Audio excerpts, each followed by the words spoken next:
Okay, we're going to get started this morning. It is Women's History Month, which I have declared in the city of Oklahoma City, but it is, of course, the case around the country and around the world. And Councilwoman Nikki Nice suggested that we invite Pastor Christine Bird in honor of that to do our invocation. And so, Pastor, if you wouldn't mind, and following that, Councilwoman Meg Salyer will lead us in the pledge.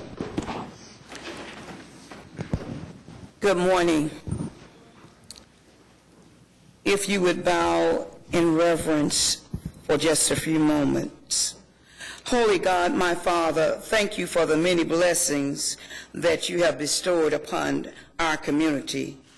I pray for those who are in office that they govern this community and they govern it wisely and godly, discerning all that is before them. And thank you for those that have served that are about to leave on another journey, but we thank you for their service. Continue to bless and protect our firefighters and our police officers and all those who serve in many ways, in many avenues, and many areas. We thank you for them. And as we gather together this day, we praise you for this day and your purpose. Reset our agenda, that it is your agenda, and that it reflect your will for Oklahoma City. And that we continue to have a respect of people regardless of their gender, their faith, and their race.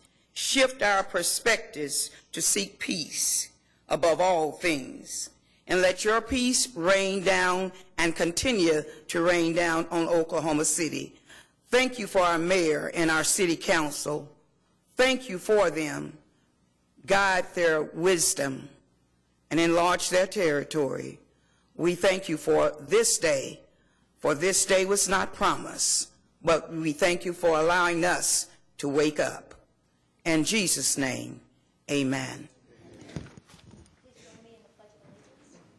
I pledge allegiance to the flag of the United States of America and to the republic for which it stands, one nation, under God, indivisible, with liberty and justice for all.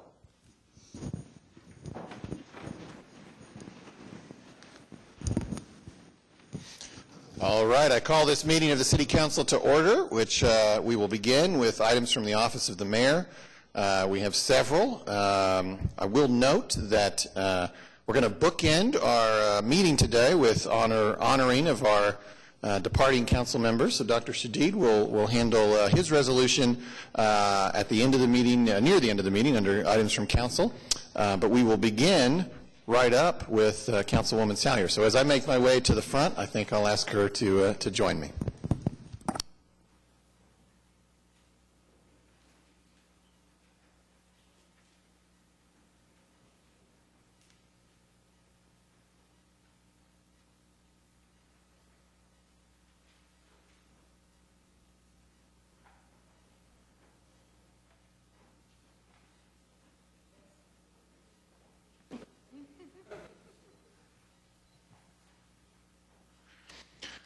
Well, we will remember that at the last meeting, you chose your second to last meeting to honor some of the people who've inspired you in your public service. But today, we celebrate you. And a lot of people are here, including, I think, all those people you honored last week. It was really the least they could do.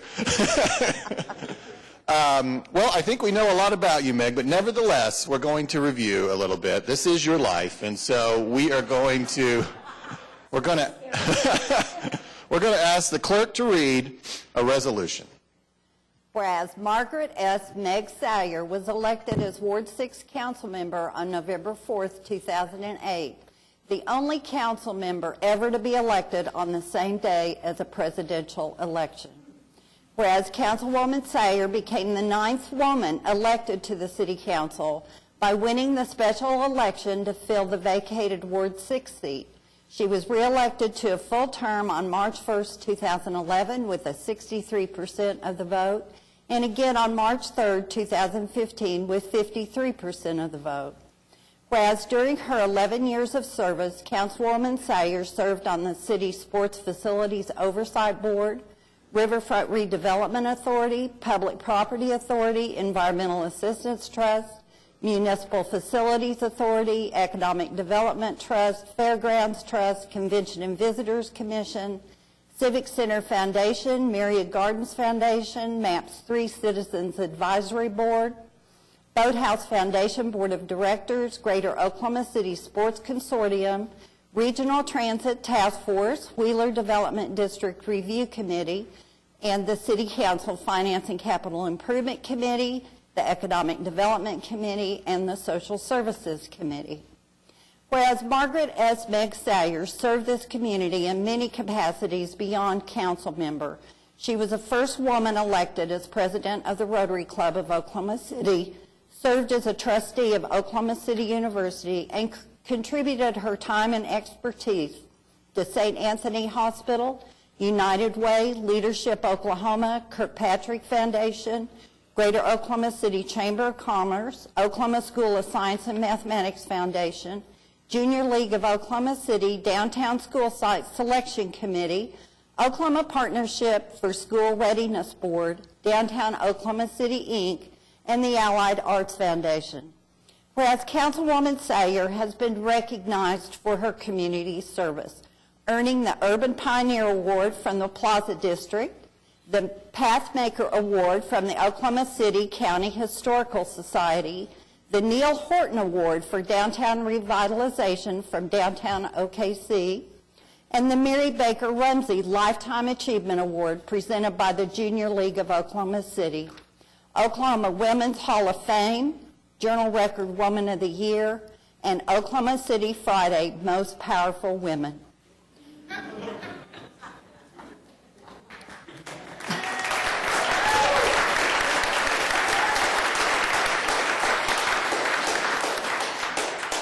Whereas Councilwoman Salyer was a champion for those experiencing homelessness, a participant in the United States Interagency Council on Homelessness in Washington, D.C., the author of legislation to fund public works of art in city buildings, the author of legislation increasing public safety for solicitors in the median, established the Automobile Alley Main Street program, attended a leadership institute for vacant and abandoned properties at Harvard Law School, assisted in the Stockyards and Capitol Hill revitalization, developed criteria for use of balconies in downtown design districts, supported a funding plan for the downtown sealed railroad safety corridor, encouraged the state to fund the Oklahoma School of Science and Mathematics, supported healthy food and beverage options in vending machines in city buildings.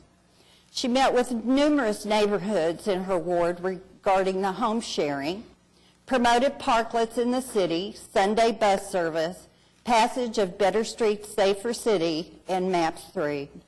Whereas Councilwoman Salyer has been an inspiration to all women, not only in the community, but in City Hall, for her ability to perform her duties as president of Excel Financial Staffing, a mother to Margaret, and her generosity to the community with her time and commitment to make Oklahoma City a better and safer place to live and play. Now therefore be it resolved by the Mayor and Council of the City of Oklahoma City that they do hereby thank and commend Margaret Meg Salyer for her 11 years of dedicated service to the residents of Ward 6 and to the City of Oklahoma City, and we wish her all the best.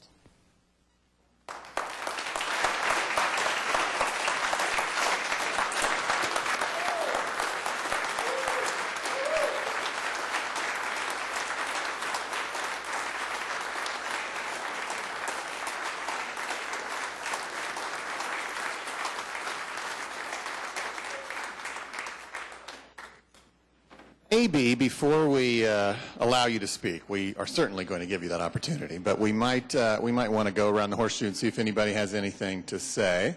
Mark? Sure. Couple of things. I learned so much from you, and one of the most important things I learned from you was to listen to people, to what they had to say, to analyze the problem, and then to explain it to us on the horseshoe. You did an incredible job. But one of the things that I'm so proud of you for more than anything When people come up to the Horseshoe and speak to us, it's probably their first time many times to deal with the city. And you have this unique quality to make people smile, to make people laugh, and make it a wonderful experience that they spend with their maybe only time with the city. And so I admire you very much for that. And as the minister said today in the prayer, you're about to embark on a new journey. And I think, personally, the best is yet to come. Like Jim Couch said, I'd like to write a few more chapters in my life. I can't wait to read the next few chapters in your book of life. Thank you for all you've done for me. God bless.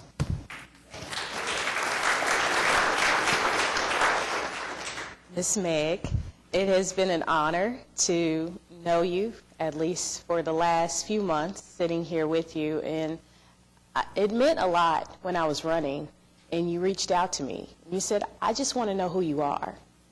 And to have someone reach out that had no clue who you were, you weren't even a voter in my ward, but you still wanted to know who I was. That meant something to me, and I appreciate you for that.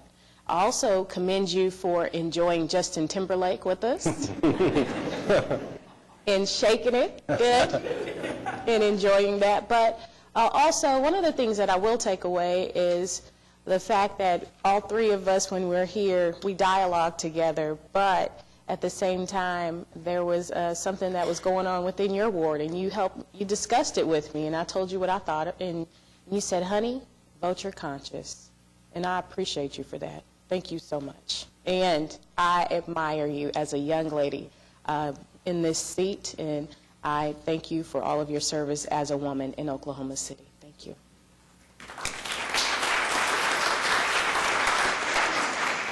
Meg, thank you for all of your service. You probably have the most difficult ward to serve. You've got residential areas that span from some challenging neighborhoods to some very affluent neighborhoods, and at the same time you've got basically all of the central business district to work with. So I admire you, and I appreciate all you've done, and I've learned so much from your efforts here on the council, and we'll certainly miss you very much. Thank you.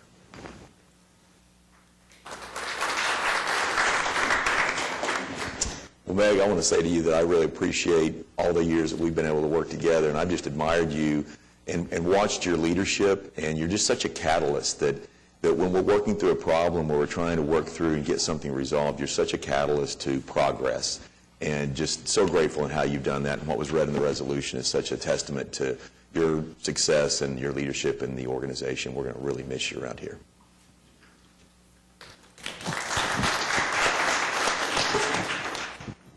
Meg, it's really been a great pleasure to work with you. I'm certainly glad you served on the council, so I got to know you, and I know I speak for all of our other office attorneys, including Amanda and Wiley.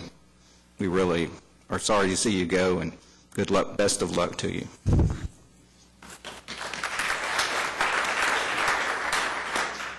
Councilwoman, thank you for your service to our city, and thank you personally for helping me to maybe better understand some of these deals that we go through up here. You've been a great sounding board for me to be able to come to and ask questions and hopefully have a better understanding of what it is that we're trying to accomplish. I've really admired the way that you handle yourself up here on the shoe, especially when I've seen you have to make a decision that concerns your ward that there is not going to be a good answer. And you work through it, and you do it with the respect of our citizens and the respect of everyone else on the shoe. So thank you.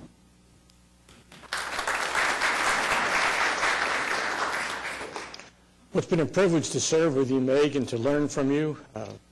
Your service on the city is exemplary. I wish you the best as you go forward. And a lot of people don't realize that you had to reach across the Hudson River to embrace a New Jersey guy, you being from New York, and you did that with dignity and honor. I appreciate it. God bless. I'm just glad that my resolution's not being read right after yours. I wish people could see like our work in the Social Services Committee and your breadth of knowledge, the nonprofits, and it's incredible what you know and what you've done for those with the least among us, and those are the ones that need the most, and your command and your knowledge is incredible.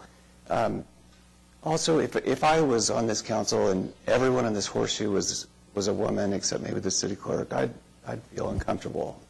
And I know that maybe in the last couple of years it's more in vogue for women to run for office, but it certainly wasn't when you did, when you stepped up. And you've paved the way for so many others, and you've changed things in that regard. And I'm very grateful for that.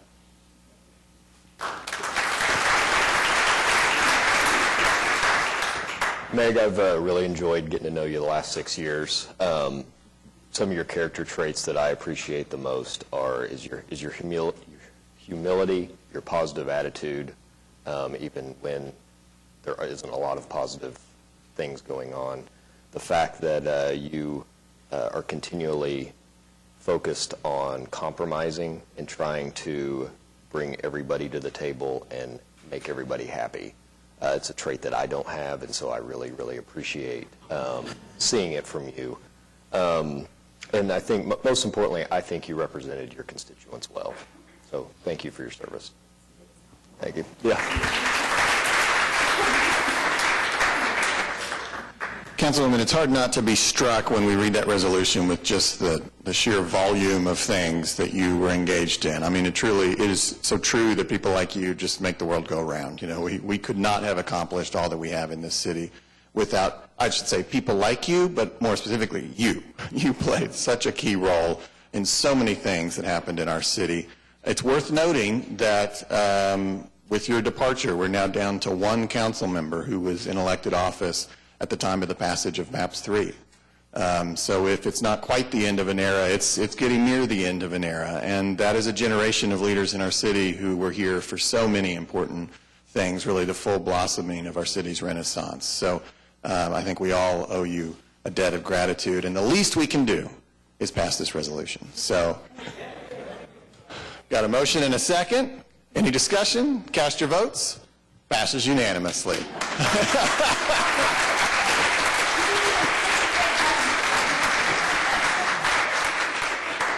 We also, it's somewhat traditional. I mean, we have nothing better to do with it, so we give it to the person.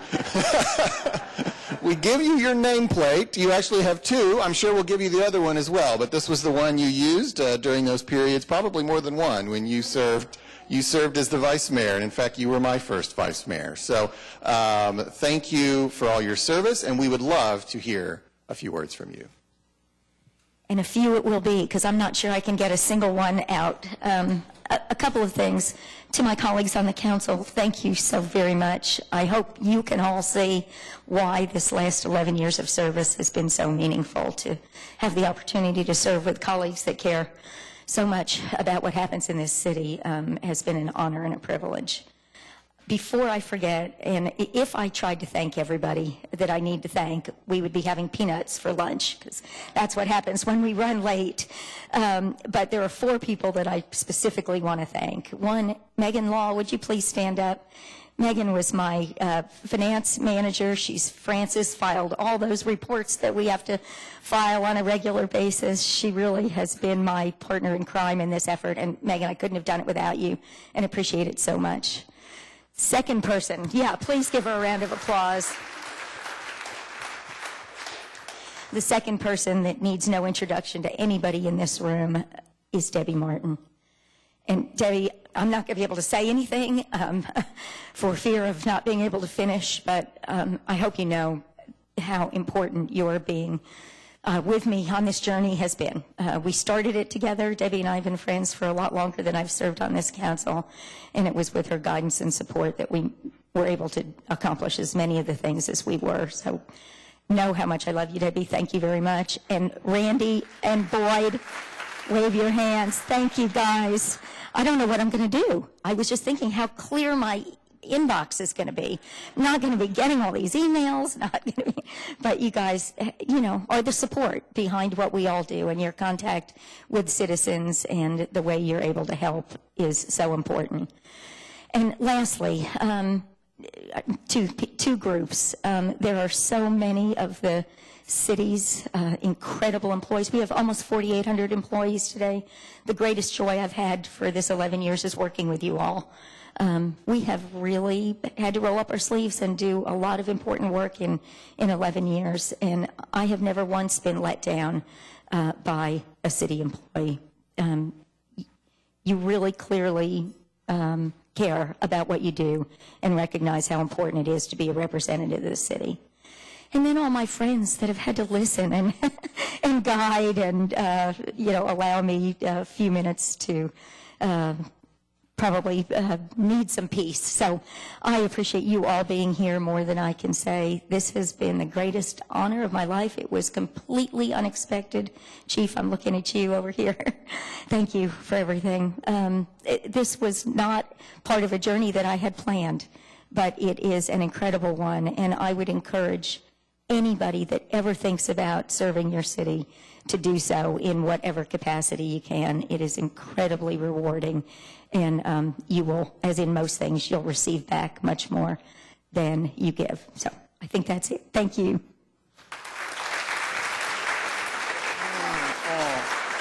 Can't believe it.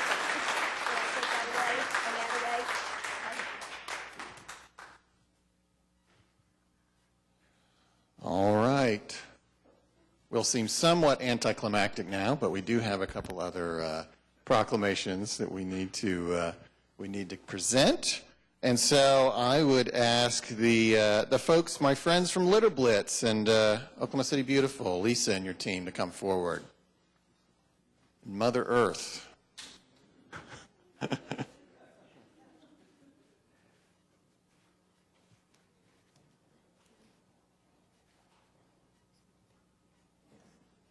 Right. Litter Blitz, an annual event here in Oklahoma City. It's been a great opportunity for people to channel their desire to make our city more beautiful, and it certainly makes an impact every year. And to hear a little bit more about it, I'd ask the clerk to read this proclamation. Whereas litter is a critical factor in our city's economic health, and a clean city reduces taxpayers' costs to remove the litter and attracts new businesses. Whereas Oklahoma City Beautiful and the City of Oklahoma City are teaming up for Litter Blitz 2019. Litter Blitz 2019 is an effort to clean up area neighborhoods, parks, streets, and businesses to help beautify Oklahoma City. Whereas neighborhood, civic, church, and business groups can register their teams to pick up litter on a date they choose. Whereas each team will receive a packet with free trash bags, gloves, and tips for a safe and successful cleanup. Last year, over 10,000 volunteers participated in the community cleanup, and over 171,000 pounds of trash was collected from our public spaces. Now, therefore, David Holt, the mayor of the city of Oklahoma City, does hereby proclaim the month of April as Litter Blitz 2019 in Oklahoma City, and he urges all citizens to help combat litter in their parks, schools, neighborhoods, and other locations throughout our community.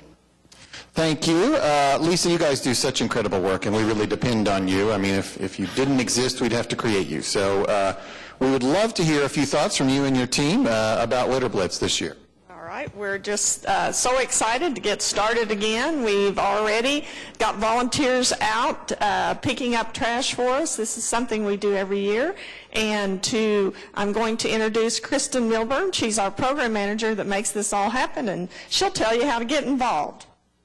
Hi, I'm Kristen. I'm the program manager at OKC Beautiful. I'm joined here by my coworker, Kat Gant, and our lovely board member, Cynthia Brindley, dressed as Mother Earth today to tell you about Litter Blitz. We're really honored to be partnering with the city again this year for litter cleanup. We know it's so important to economic development and to citizen well-being to have clean and beautiful cities, so we hope that you will join us this April. You can go to our website at okcbeautiful.com and sign up there. We'll provide you trash bags and gloves and guidance if you don't know where to go, but if you've noticed a street or a median or a fence line or a park near your neighborhood or church or place of work that needs a little love, we're happy to help you and wish you all the best.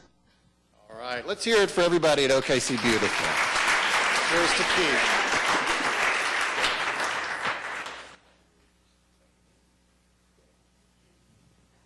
right, we have one more proclamation, this one for child abuse prevention, and so maybe we can get Sherry and everybody else up here that came out this morning.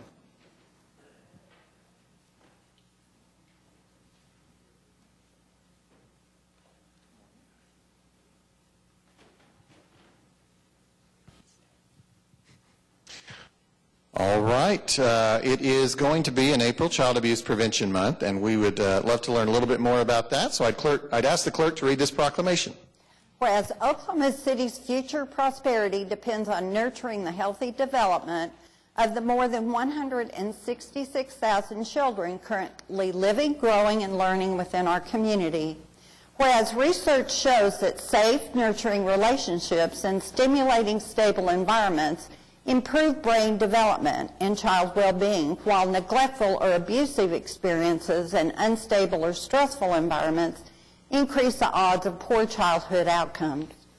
Whereas the abuse and neglect of children can cause severe, costly, and lifelong problems affecting all of society, including physical and mental health problems, school failure, and criminal behavior. Research also shows that parents and caregivers who have social networks and know how to seek help in times of trouble are more resilient and better able to provide safe environments and nurturing experiences for their children.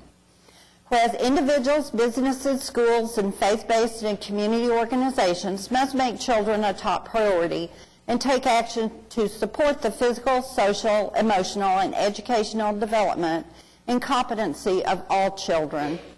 During the month of April, the City of Oklahoma City, Prevent Child Abuse Oklahoma Parent Promise, the Exchange Club of Oklahoma City, and the Downtown Oklahoma City Exchange Club, in collaboration with their citywide partners, will be engaging individuals and communities in a coordinated effort to prevent child abuse and neglect by promoting awareness of healthy child development, positive parenting practices, and the types of supports families need within their communities. Now, therefore, David Holt, the mayor of the City of Oklahoma City, does hereby proclaim the month of April as Child Abuse Prevention Month in Oklahoma City and encourages all citizens to recognize that prevention starts with each of us. Thank you. Well, obviously, the work done by all the groups mentioned here is critically important to the health of our community. And to say a few words and maybe introduce who's with you today, I'd like to introduce Sherry Fair, the Executive Director of Prevent Child Abuse Oklahoma, a Parent Promise. Thank you. We're very pleased to be here today, and first of all, we'd really like to thank you for all the support that you've always given the children of Oklahoma City and all of us that do the work every day on a daily basis to protect them. April is Child Abuse Prevention Month, and it's an opportunity for all of us to realize that just as there are a number of us up here, it takes everyone, and it's everyone's responsibility to keep our children safe so that they can all grow up in loving, safe, and nurturing homes and grow into productive adults, because they are our future. And I just want to mention that I have up here our immediate past president and founding board member of Parent Promise, Interim Commissioner of Health, Tom Bates, and it has been a breath of fresh air that we've been able to foster a much closer partnership with the health department since he's been here. And Beth Martin works with him there, and our program manager, Shauna Norman, and we have one of our Exchange Club members here, Adam Bush. And I just want to recognize there are a number of people that came here to support us because they also work either for the health department or are providers for child abuse prevention in the community. Can you all just stand up and be recognized, or wave your hands, or whatever you're comfortable with?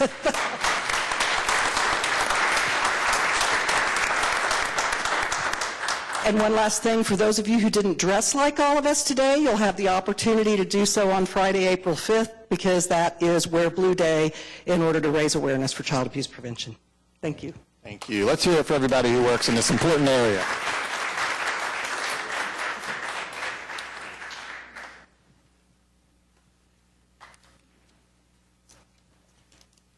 All right, that concludes the presentations. I'll make my way back to my seat. This is sometimes the time that people leave. You're certainly welcome to stay, but...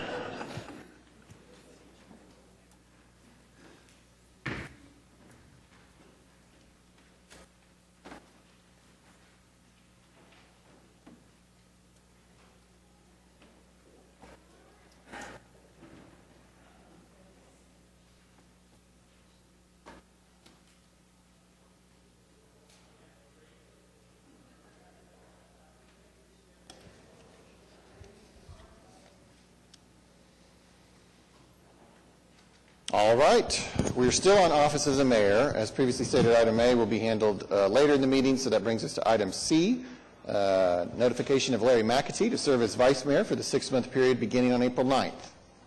I'd entertain we need a motion for that, I guess? Yes, just Okay. make it official.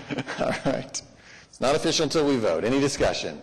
Seeing none, cast your votes. Passes unanimously. Item D, this is a resolution approving travel and reimbursement of travel-related expenses for me to attend the U.S. Conference of Mayors annual meeting. This occurs every summer. This year it is in Honolulu, Hawaii, from June 28th to July 1st. Got a motion and a second. Any discussion? Seeing none, cast your votes. Passes unanimously. That brings us to item 4, Journal of Council Proceedings. We have items A and B. We can take them with one motion. Got a motion and a second. Any discussion? Seeing none, cast your votes. Passes unanimously.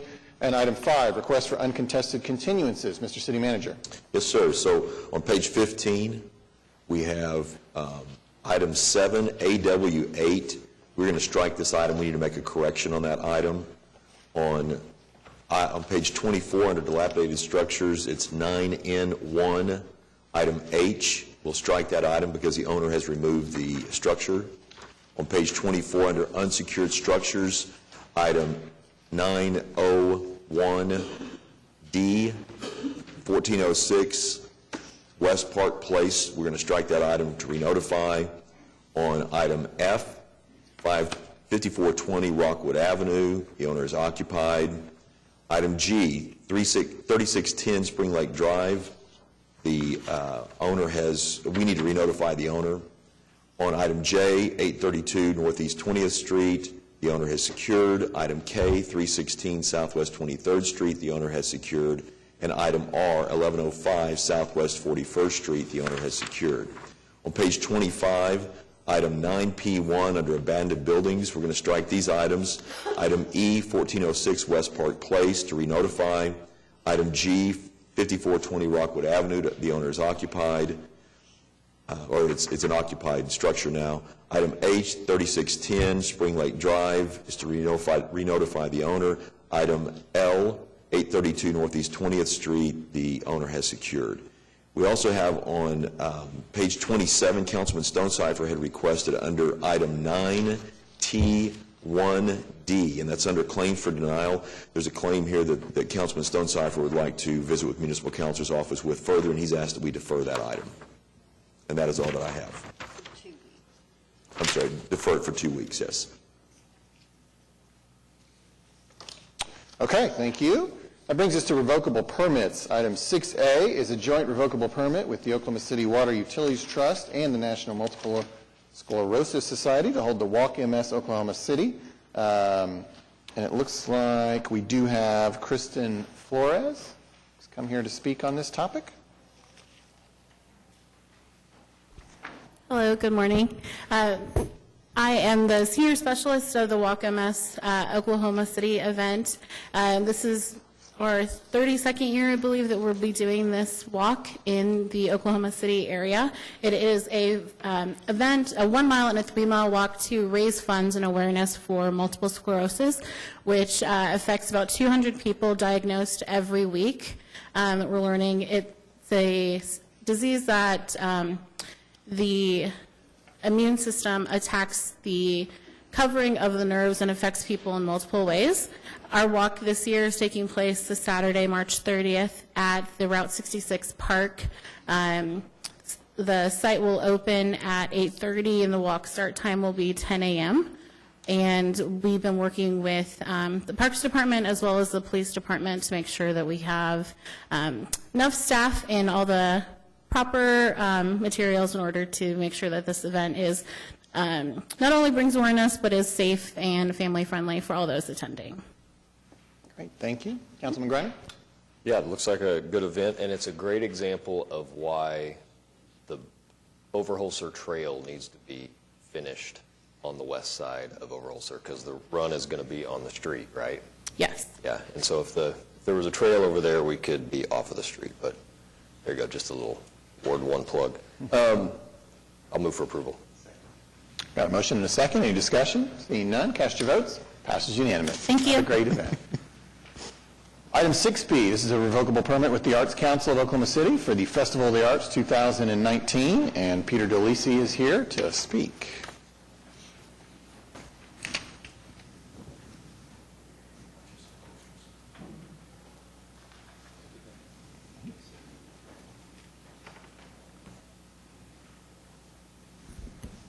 Good morning. Good morning. Well, it's hard to believe it's been 53 years that we've been doing Festival of the Arts, and it actually Not opened... you personally, but... Not me, no. I don't think I'm 53 years old. Just kidding. We're very excited to be presenting it once again. Exactly 1 month from today, it will open. Hard to believe. Perfect spring morning today. I hope it's just exactly like this on opening day. Brought you some posters for City Hall, and also they're passing out the invitation to the officials' luncheon, which happens on opening day. We would love for you all to attend. Actually, I've invited the whole council to be on stage with us.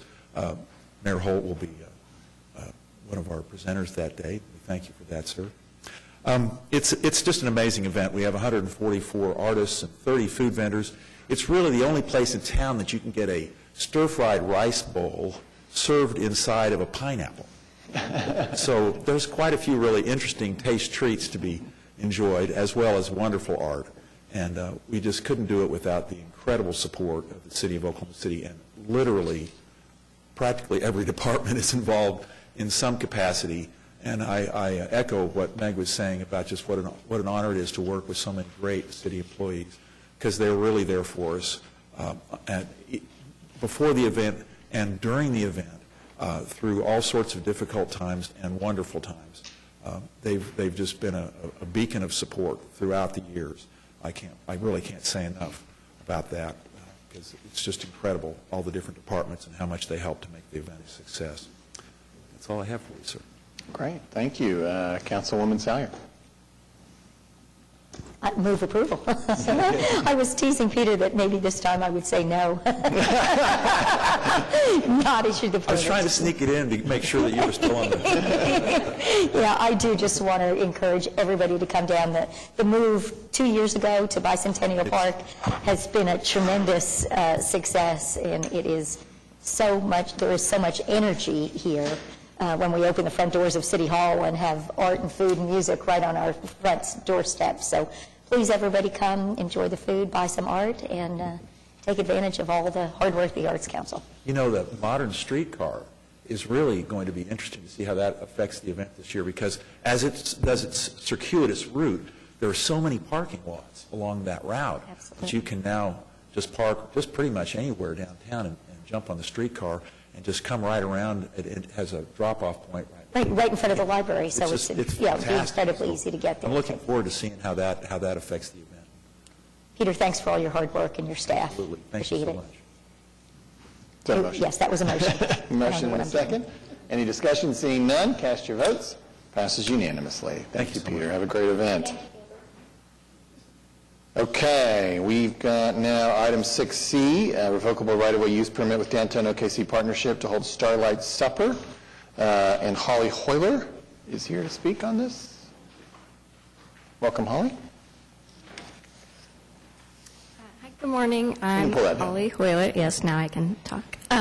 With Downtown OKC, this is the 7th year that we're having the Starlight Supper. This is a 5-course dinner with local chefs that benefits the Downtown Oklahoma City Initiatives, which works to fund public art and placemaking projects. These are things like the artistic benches outside, the surprise rain poems and underpass murals, and much more. This is going to be on Thursday, April 11th at 7 p.m. We are closing the street on April 10th at 7 p.m. to midnight on the 11th. Rococo is catering. We have the restrooms inside Leadership Square, and we'll have an off-duty police officer to make sure that everything runs smoothly. This year we are moving it from Bicentennial Park to Park Avenue, in between Robinson and Harvey, and just to make sure that we know who is supposed to be there, this year we'll be wristbanding or stamping hands for our guests and should be another great event to support public art. This is a great example of ingenuity and creativity to move this event from the park to Park Avenue, which I think will be really interesting. And just a tidbit, this event, when it went live to sell tickets, sold out in 5 minutes. Yes. Yes, we're very excited that this event is supported and loved by the community, and we love putting it on every year. Yeah, hottest ticket in town. And I want to emphasize again, this is sponsored by Downtown Oklahoma City Initiatives, and it funds public art projects all around the city. It's been a big help. You missed your chance to get your tickets. They're long. We'll put you on the waiting list. And move approval, please. Got a motion and a second. Any discussion? Seeing none, cast your votes. Passes unanimously. Thank you. Okay, item 6D, revocable right-of-way use permit with Leslie's Supper Club to hold 4200 Northwestern Block Party on March 31st, and we have Gail Vines here to speak.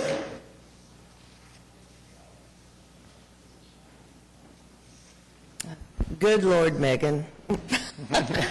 What you've accomplished, thank you so much, and thank you for finessing politics out of politics and bringing us all together. I'm here to represent St. Baldrick's, Oklahoma City. This is our 17th year. The council has been behind us each year blocking off the street. We've raised over $1.5 million for pediatric cancer research. And we've shaved 1,600 heads. And all of you guys are on the chopping block. But no, I wanted to come and personally invite you to come to St. Baldrick's March 31st Sunday at VZD's. My son was diagnosed with cancer when he was 8. He died when he was 11. So this has been my mission. St. Baldrick's, 90% of the money goes directly to pediatric cancer research. It's not an organization that raises $200,000 to donate $10,000. And just the legacy and playing it forward.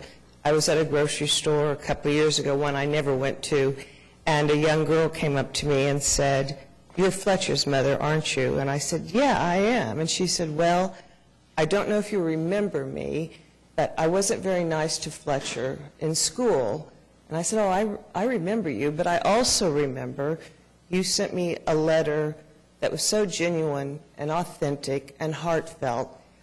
She said, "I just want you to know that I had a son 6 months ago, and his name is Fletcher." So thank you all for continuing on. Gail, thank you for your service on the school board as well. We appreciate it. Councilman Shadid? Got a motion and a second. Any further discussion? Seeing none, cast your votes.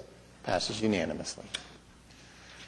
Okay, we will now recess the council meeting and convene as the Oklahoma City Municipal Facilities Authority, where we have items A through H. And we can take it all with one motion. Got a motion and a second. Any discussion? Seeing none, cast your votes. Passes unanimously. We'll adjourn OCMFA and convene as the Oklahoma City Public Property Authority, where we have items A through C that we can take with one motion. Got a motion and a second. Any discussion? Seeing none, cast your votes. Passes unanimously. We'll adjourn OCPPA and convene as the Oklahoma City Environmental Assistance Trust, where we have items A and B. We've got a motion and a second. David has left and Frances is not here. How does she... Is this how this... okay. We need to turn off David. Sorry. Left is powerless. Okay. We had a motion and a second on the items under the Oklahoma City Environmental Assistance Trust. Any discussion? Seeing none, cast your votes. Passes unanimously. We'll adjourn OC Environmental Assistance Trust, reconvene as the council meeting, where we find ourselves on page 5 of your printed agenda, items 7, the consent docket. I know that, Mr. City Manager, there's a presentation for item P. Yes, we have two presentations. One is for item P and one is for item AL. Okay, and is there anything else that a council member would like to pull out? Mayor, I was just going to mention 7O and 7Q. O and Q, okay.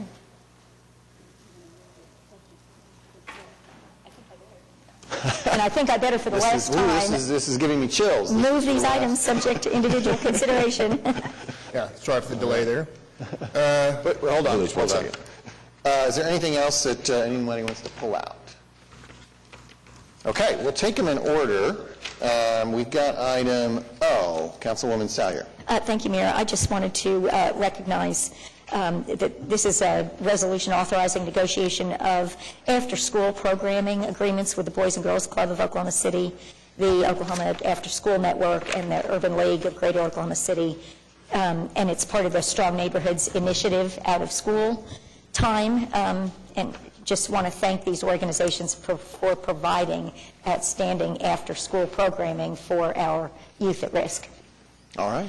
And if I can comment on that as well, we have a couple of strong neighborhood initiatives that are in Ward 7, so we are extremely excited about what's to come with these programs.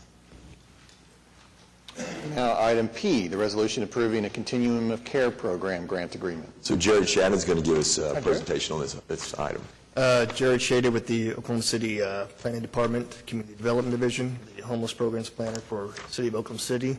I want to start off by thanking both Meg and Ed for serving on our Social Service Committee and having to make some difficult decisions about a difficult problem that often doesn't really have easy solutions. So thank you for the time you've and the work you've put in on that. Just going to give you a brief overview on the Continuum of Care program. The term Continuum of Care is a term that HUD uses to basically describe your service area for homeless services, geographic service area, and all the services for homeless citizens within that service area, regardless of their funding source. So they can be federally funded, privately funded, city, state, it doesn't matter. They're all continued a continuum program if they collaborate with the rest of the continuum resources. Now, the Continuum Grant, however, provides permanent supportive housing for homeless citizens. And these contracts that are on the agenda today provide funding for nearly all the permanent supportive housing programs for homeless citizens in the city, except for maybe 2 or 3. Starting in January of 2018, all of these programs have started using our coordinated entry system, which we spent about 6 years developing with our service providers. Prior to this, every organization basically was more or less siloed. They coordinated but did not collaborate. They basically kept their own service list for clients. They had their own eligibility criteria and used their own assessment tools. Under the coordinated entry system, they're all now using more uniform eligibility criteria, and everyone is using the same assessment tool. And what this tool does is it gauges clients' severity of need based on their health criteria and other factors that might be keeping them on the street. And the more severe the case, the higher they are prioritized for services. And every week, these providers, not just the ones that we're providing funding for today, but many others that we don't fund, meet for coordinated case management, and they basically address these clients by pooling their resources rather than just trying to do it all themselves as they used to. So basically, if an organization had a housing unit available but no case management, another organization could provide case management to get that client housed right then, which is much faster than the way things used to work, and it's a lot more efficient. All of these programs, except for sobriety-based programs, use a housing first approach. They have since 2013. If you're not familiar with what that means, it means they move clients directly from the street or shelter into housing without preconditions, and then they provide services once they're in housing to help keep them housed. We have about an 80 to 90% retention rate with these programs typically, which we're real proud of. Not many people can boast that across the country. That attests to the good work that our service providers do provide. These are all renewal projects. We do get the chance to apply for new funding, which we did this year. Unfortunately, it does not look like we'll get the new funding this year, but in previous years, the past 6 years, we're the only continuum, or at least one of the only continuums in the state to not have any of our funding or projects cut, and we've repeatedly gotten new projects, so we're proud of that too. So if you have any questions, I'll be happy to answer them. Any questions? Well, Jared, I just would really like to thank you for all the hard work you do. So as Ed referenced, this is a very difficult subject matter, and you dedicate yourself every single day to making sure that people get service. And I do think it's important to note that the dollars here are almost $4 million of pass-through from HUD. And we regularly lament that we don't have enough funding at the city level to make a big impact, but we do pass through a tremendous amount of funding. So thank you for what your team does, and I'm hoping that the city's posture in helping solve this problem will elevate, and we can really take on a leadership role in helping to manage the crisis in our community. Mayor, I charge that to you. Anyone else? Okay. Thank you, Chair. Thank you. All right, 7Q, Meg, you wanted to talk about? I did just wanted to recognize, as I did last week, the contributions of Randy Floyd and some of her group in saving the Walnut Bridge. And a plaque is being donated to the city of Oklahoma City that will be placed on the bridge to recognize those efforts. Now we have a presentation on item AK and AL. Correct? Yes, on AK and AL, Brent Bryant will give a presentation on this regarding the American Indian Cultural Center. Yes, Brent Bryant with the City Manager's Office. Item AK is a lease agreement between the city and the Economic Development Trust. It's a 50-year lease. When the state provided the city with the American Indian Cultural Center, they provided us a possessory right to the facility, and this is just memorializing that the city was leasing the property to the Economic Development Trust, who will subsequently sublease the property to the American Indian Cultural Center. This is similar to the projects that we've done in the past with the Myriad Gardens Foundation and the Scissor Tail Park Foundation with our various parks in the downtown Oklahoma City. The Management and Operations Agreement, this is a post-opening operations agreement. Back in July, you approved a pre-opening operations agreement, and this is the post-operating agreement. We had to do this for multiple reasons, and one was when the state provided us the facility, they asked that we do everything we could to ensure that the tax-exempt bonds that were issued to support the museum remain tax-exempt. And with the private activity issues that you have with tax-exempt bonds, we needed to do some things to the operating agreement, and that's what we're doing here. The structure that you see here outlines where the Economic Development Trust will assume the risk in which any profits or losses will be borne by the Economic Development Trust. That's a requirement for the tax-exempt bonds. What we've done, though, is we've structured it where in the event that they make excess revenues each year, we will set up an operating reserve and a capital reserve fund to help with the perpetuation of the foundation. In addition to this, this fulfills the requirements for a New Markets tax credit structure. They're structuring, utilizing about $15 million of the donations. They're running those through a New Markets tax credit structure that will result in an additional $2.1 million going towards the project. Much of the work at the American Indian Cultural Center has been rebid, and they're currently issuing work orders. And talking to Eric Winger yesterday, we believe that you'll start to see more construction on the exterior in the hull of the people in May. So I think we're moving along. So I'd be happy to answer any questions. And I would like to thank Wiley Williams for all of his diligence on this. He has spent tireless hours working on this structure, along with working with the multiple entities that are working on this New Markets tax credit structure. He has worked tirelessly on this, and I'd just like to recognize him and thank him. All right. Thank you. I think that concludes the things that we had pulled out. We have a motion and a second on the consent docket. I would also want to note that I believe you struck item 7AW8, so that's not subject to the motion for approval. Any discussion? Seeing none, cast your votes. Passes unanimously. That brings us to the concurrence docket, item 8, A through M.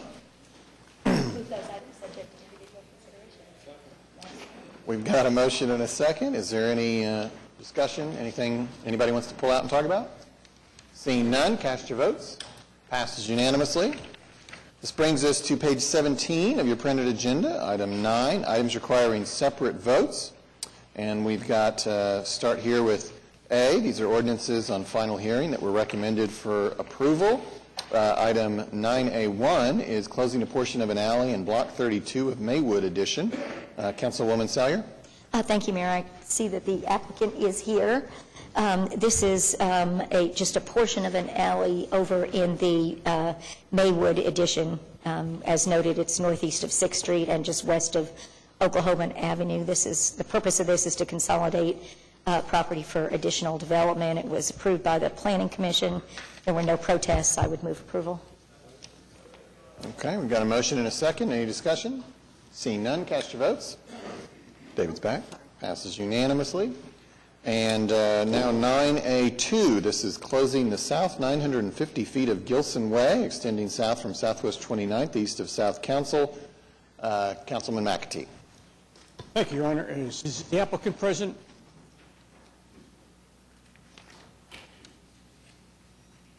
If you would share with the council briefly what the intent of this is. And if you wouldn't mind by stating your name and address. Gary Nolan with Smith Roberts Balderschweiler, 100 Northeast 5th Street, Oklahoma City. And I'm representing the applicant, Hobby Lobby. They own the property on all sides of the portion that's being requested to be closed. They have future plans to build some more transportation buildings for their trucks along. There's going to be a building along 29th Street over here on the west side, and then a truck washing station towards the south. So they own the property surrounding this portion of Gilson Way. Thank you, sir. Has anybody signed up? No, sir. The Planning Commission recommended this be done. Unless the council has some questions, I move for approval. Got a motion and a second. Any discussion? Seeing none, cast your votes. Passes unanimously. Thank you. Item 9A3, closing an easement located at 10708 and 10709 Northwest 20th Street. Councilman Greiner. This had no protests and unanimous Planning Commission approval, so I move for approval. Second. Got a motion and a second. Any discussion? Seeing none, cast your votes. Passes unanimously. 9B, this is an ordinance on final hearing that was recommended for approval. This is a special permit to permit automotive sales in the C3 Community Commercial District at 3121 North May. We may recall this from a previous meeting. This was deferred from March 12th. Councilman Shadid. And I believe, is the applicant, so everybody's here. We have an agreement, which I'll just summarize as I understand it. Part of the permit is that the applicant will commit to building a fence, I believe 6 feet tall wooden fence. It'll be on either the location where a previous fence was, or the neighbor will do a survey to delineate the exact property line. But the applicant commits to building the fence at his sole expense. The neighbor commits to not contesting the location of that fence as long as it's either on the area of the previous fence or as delineated in a survey. Is that everybody's understanding? Yes, Councilman, I guess I give them first option, to mark their location. And I just want to make sure that if they don't, when we put the fence, they cease the objection to where we put it. We just give them option that go ahead and mark, ask for surveyor to mark their location. But if they don't want to do that, it's $200 cost if they don't want to go through that. I just don't want them hinder our work after we put it. Right. So I think they're committed. Do you want to say anything? Yes, we are. There is the line of a previous fence. The posts were cut off flush with the ground. They're very obvious. And our position is if the fence is rebuilt on that same line, we're satisfied with that, and we'll provide a hold harmless letter to the applicant to satisfy that, and therefore not have to do another survey. Great. Thanks to both parties to working this out. I'll move for approval. Got a motion and a second. Any discussion? Seeing none, cast your votes. Passes unanimously. 9C, this is an ordinance on final hearing. This is the third of 3 meetings where we are considering this ordinance amendment. This relates to the definition of motorized scooter. We had a presentation at the first meeting, a hearing, public hearing at the second meeting, and today is the potential final consideration. I'll consider discussion or a motion. Got a motion and a second. Any further discussion? Seeing none, cast your votes. Passes unanimously. Item 9D, this is an ordinance on final hearing removing metered parking on the north side of West Main near Broadway. Councilwoman Salyer. Thank you, Mayor. This request is simply to change metered parking to a commercial loading zone in the same location requested by Bank First Tower. I would move approval. Got a motion and a second. Any discussion? Seeing none, cast your votes. Passes unanimously. Item 9E, this is a public hearing regarding ordinance relating to the police department. There was a presentation at the last meeting by Chief City. This amends Chapter 43, and it is an opportunity today for anyone to speak if they wish to on this potential ordinance change. Does anyone wish to speak? Seeing none, we will move on, and that will be considered at the next meeting for potential final consideration. And that brings us to 9F. This is an ordinance being introduced today, set for public hearing April 9th and a final hearing April 23rd, relating to motor vehicles and traffic and general schedule of fees, specifically regarding parklets. And I believe we have a presentation. Yes, Jason Fairbrush is here. He's our Director of Public Transportation and Parking, and he will introduce this ordinance. Yes, so good morning, Mayor and Council. Pleased to speak about item 9F this morning. Again, this is an introduction for a proposed ordinance change looking at chapters 32 and chapter 60. And the reason for the proposed ordinance change is really to help us more formally address and manage parklets in downtown Oklahoma City. I'm sure most of you are familiar with parklets. We have a parklet in downtown Oklahoma City on Mickey Mantle that's been there for quite some time. So I'm sure you've had an opportunity to see that. But, you know, essentially a parklet is an extension of the sidewalk where public space normally devoted to a location to park an automobile is actually transformed into, again, a public space, or in this case, a very small, usually park-type setting where you'll have benches or chairs, tables. It's basically a place for people to gather in the urban environment. And they're becoming more and more popular across the country. I'm sure if you've traveled, you've seen them in other cities as well. So what we're proposing and what we're asking council to consider with these changes is, one, for Chapter 32, Section 1, we're adding a definition of a parklet to the municipal code. The next change is 32-376, and that has to do with the regulation of parklets. So basically, we're acknowledging that the Public Works Director has the authority to develop some parklet guidelines, and those parklet guidelines are attached in your packet. And then we're also amending Chapter 60 of the Municipal Code, General Schedule of Fees, and requesting a $10 per day fee for using a parking spot for a parklet, and then in addition to that, a $35 administrative fee. Was there a fee previously charged? Yeah, so we've typically approached parklets just as we would any other request to hood a metered spot. And so in the past, the fee's been $20 per day.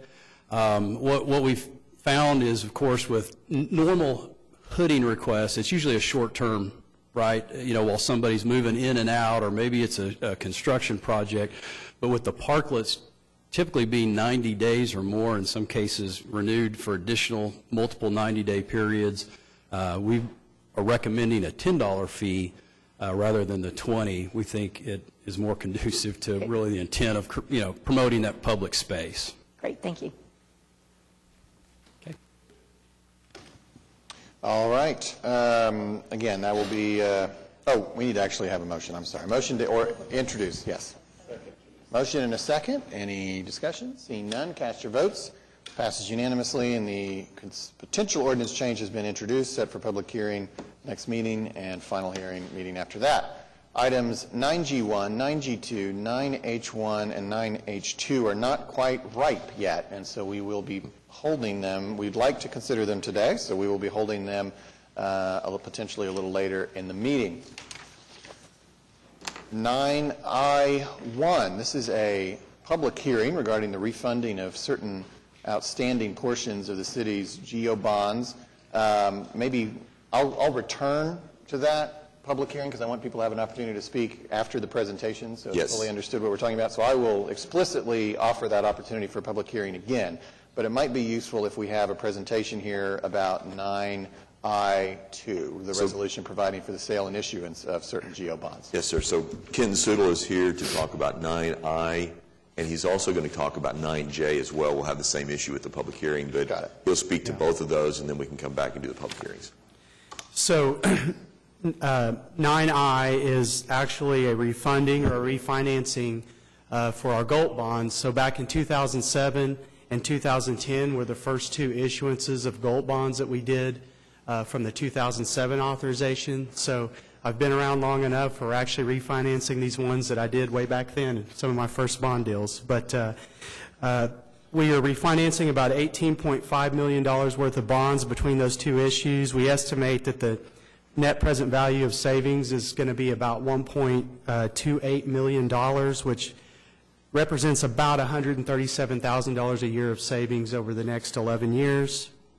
We're planning on pricing those bonds on April 16th, and we would close them on May 7th. So this is just purely being done for interest savings. Let me hit the next one. Okay, so also on J, this is refunding the 2009 GO bonds. So similar thing, but the reason we're doing two different ones is item I, the GOLT bonds are taxable, and they have to be done separately. So item J is tax-exempt bonds. We're refunding about just a little bit under $25 million worth of bonds from the 2009 bond issue. We estimate we're going to have savings of just under $2.5 million on a net present value basis, which would represent approximately $275,000 a year of savings. Those very similar timeline. We plan on pricing those on April the 16th and closing them on May 7th. Be happy to answer any questions.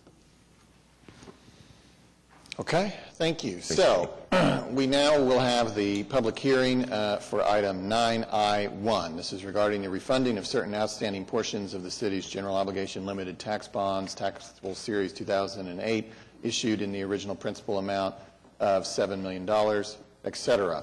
Does anyone wish to speak on that topic? Members of the council? Seeing none, we will entertain a motion, I guess, for the resolution for 9I2, providing for the sale and issuance of bonds. Okay, we've got a motion and a second. Any discussion? Seeing none, cast your votes. Passes unanimously.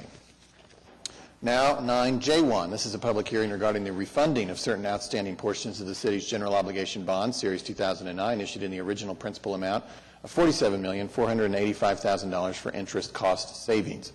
Is there anyone who wishes to speak under this public hearing portion for item 9J1? Any members of the council?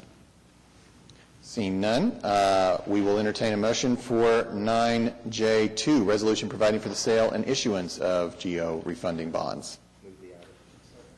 Got a motion and a second. Any discussion? Seeing none, cast your votes. Passes unanimously. All right, this brings us to page 22 of your printed agenda, 9K, joint resolution with the Oklahoma City Economic Development Trust approving the First National Center Redevelopment Project Economic Development Agreement, et cetera, and I believe we have a presentation. Yes, so Brent Bryant is going to make a presentation on this. Gary Brooks will also participate, just to give an update on the building, on the First National building. Both of these items relate to the First National. The first item, and item K, is the Economic Development Agreement, and then item L will authorize incurrence of indebtedness. So we're going to go ahead and speak to both of those, and then we'll take those separately.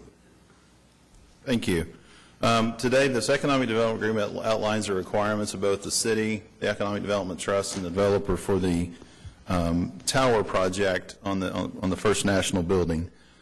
Just to remind you, this TIF was created back in February of 2016 for the benefit of the total development of this project.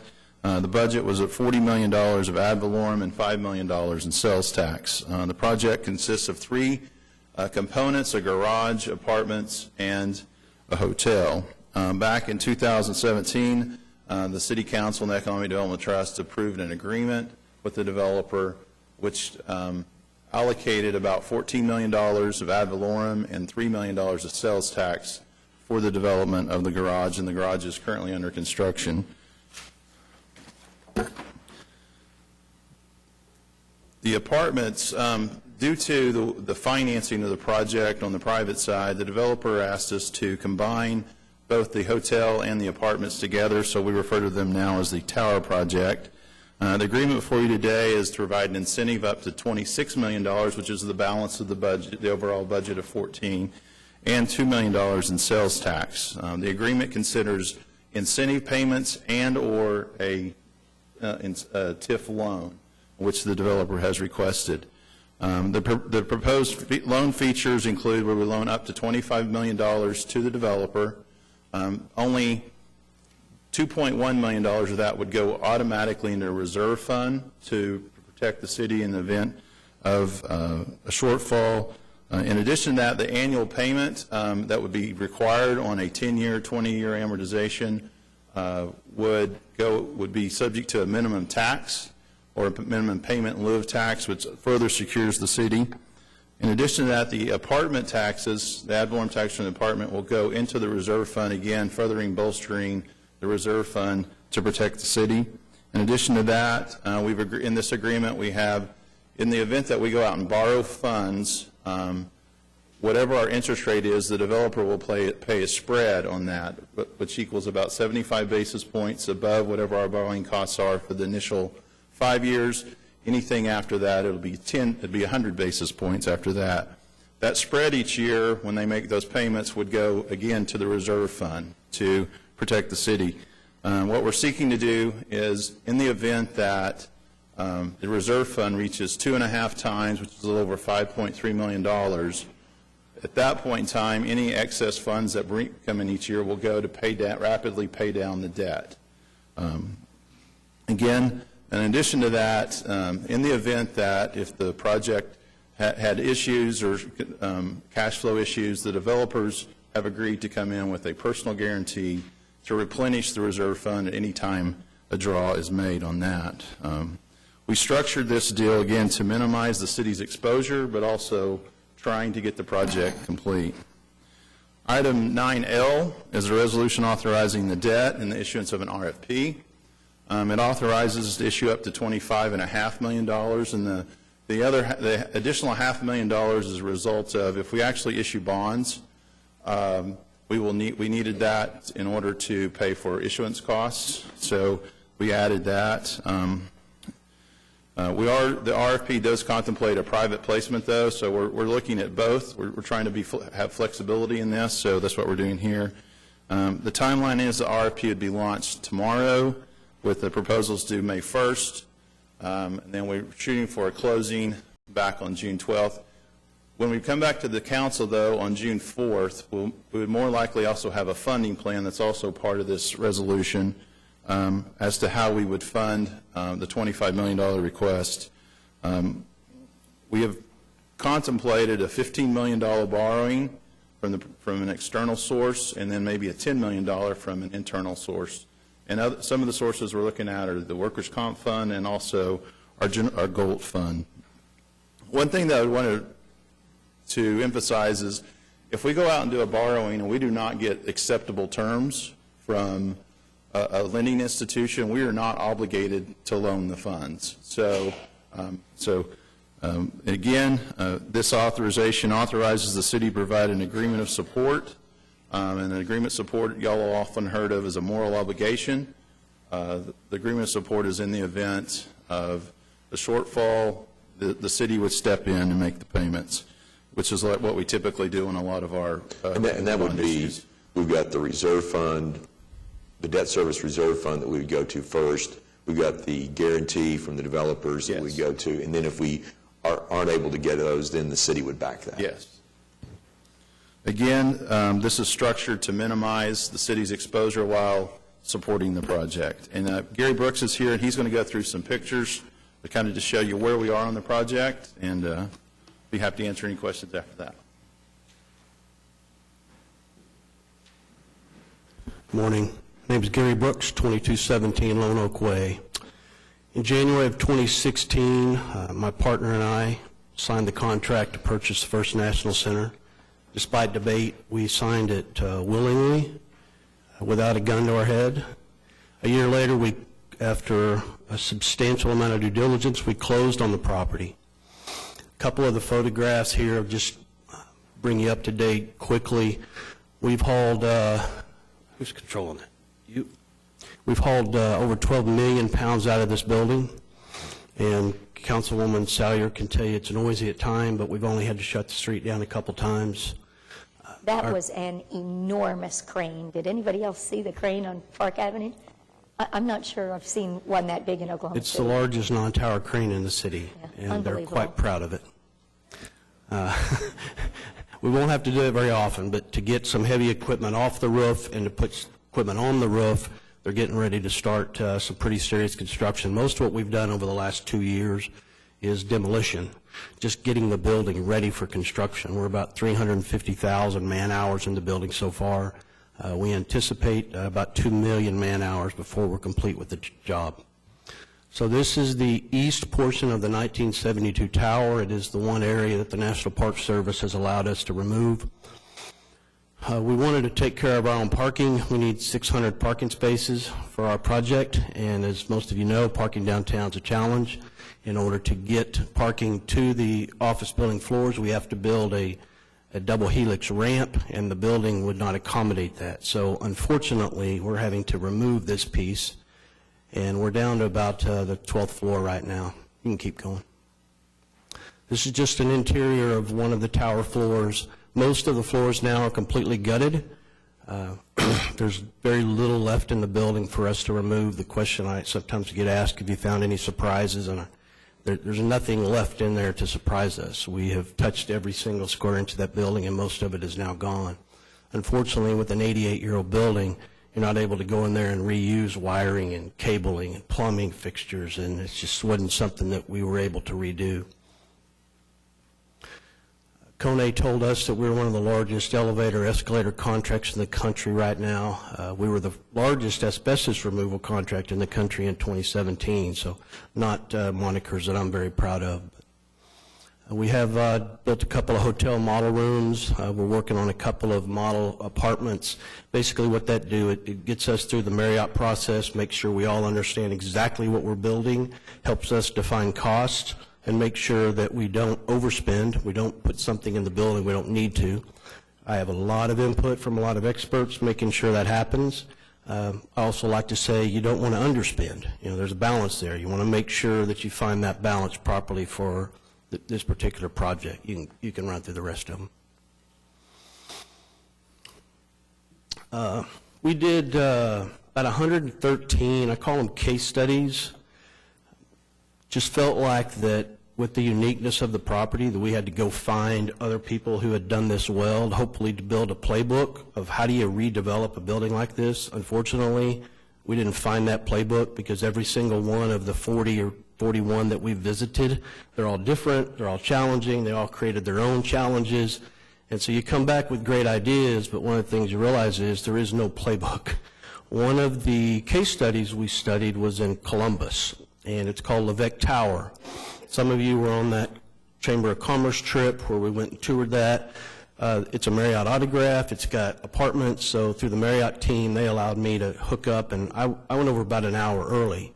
I did a full tour behind the scenes, knowing that I wanted to see more and ask the owner a few questions. Levesque Tower is, I call it Columbus's First National. It's gorgeous from the outside. It's a beautiful building. You get inside, it doesn't have a great hall, and we've discovered very few buildings in the country do have a great hall, but it's a wonderful lobby. We get inside, and what you quickly find out is the apartments in the hotel rooms, they were good, but I didn't feel like they reflected the quality of the building and the character of that building. And I made a promise to myself when I left there that nobody would ever walk in First National and go, what happened? You know, what? Did you get scared? Were you afraid to just make it as good as you possibly could? We're 3 years into this project now. We're just now beginning to define what really, really good looks like. I don't use the word great. I think that's a little bit of a stretch. It's going to be for the public to decide whether it's great. I can tell you Marriott thinks it's going to be great. Marriott believes that First National will be a national story. They've told me that. We have passed all of their tests with flying colors. It's an 88-year-old building. I think it's more spectacular than it was when it's built. Our goal is to make sure in 88 years it's even greater than it is today. So we need your support, and I would appreciate a vote. And I'll ask any question. My guess is I've been asked every question possible, so. Any questions for Gary or Brent?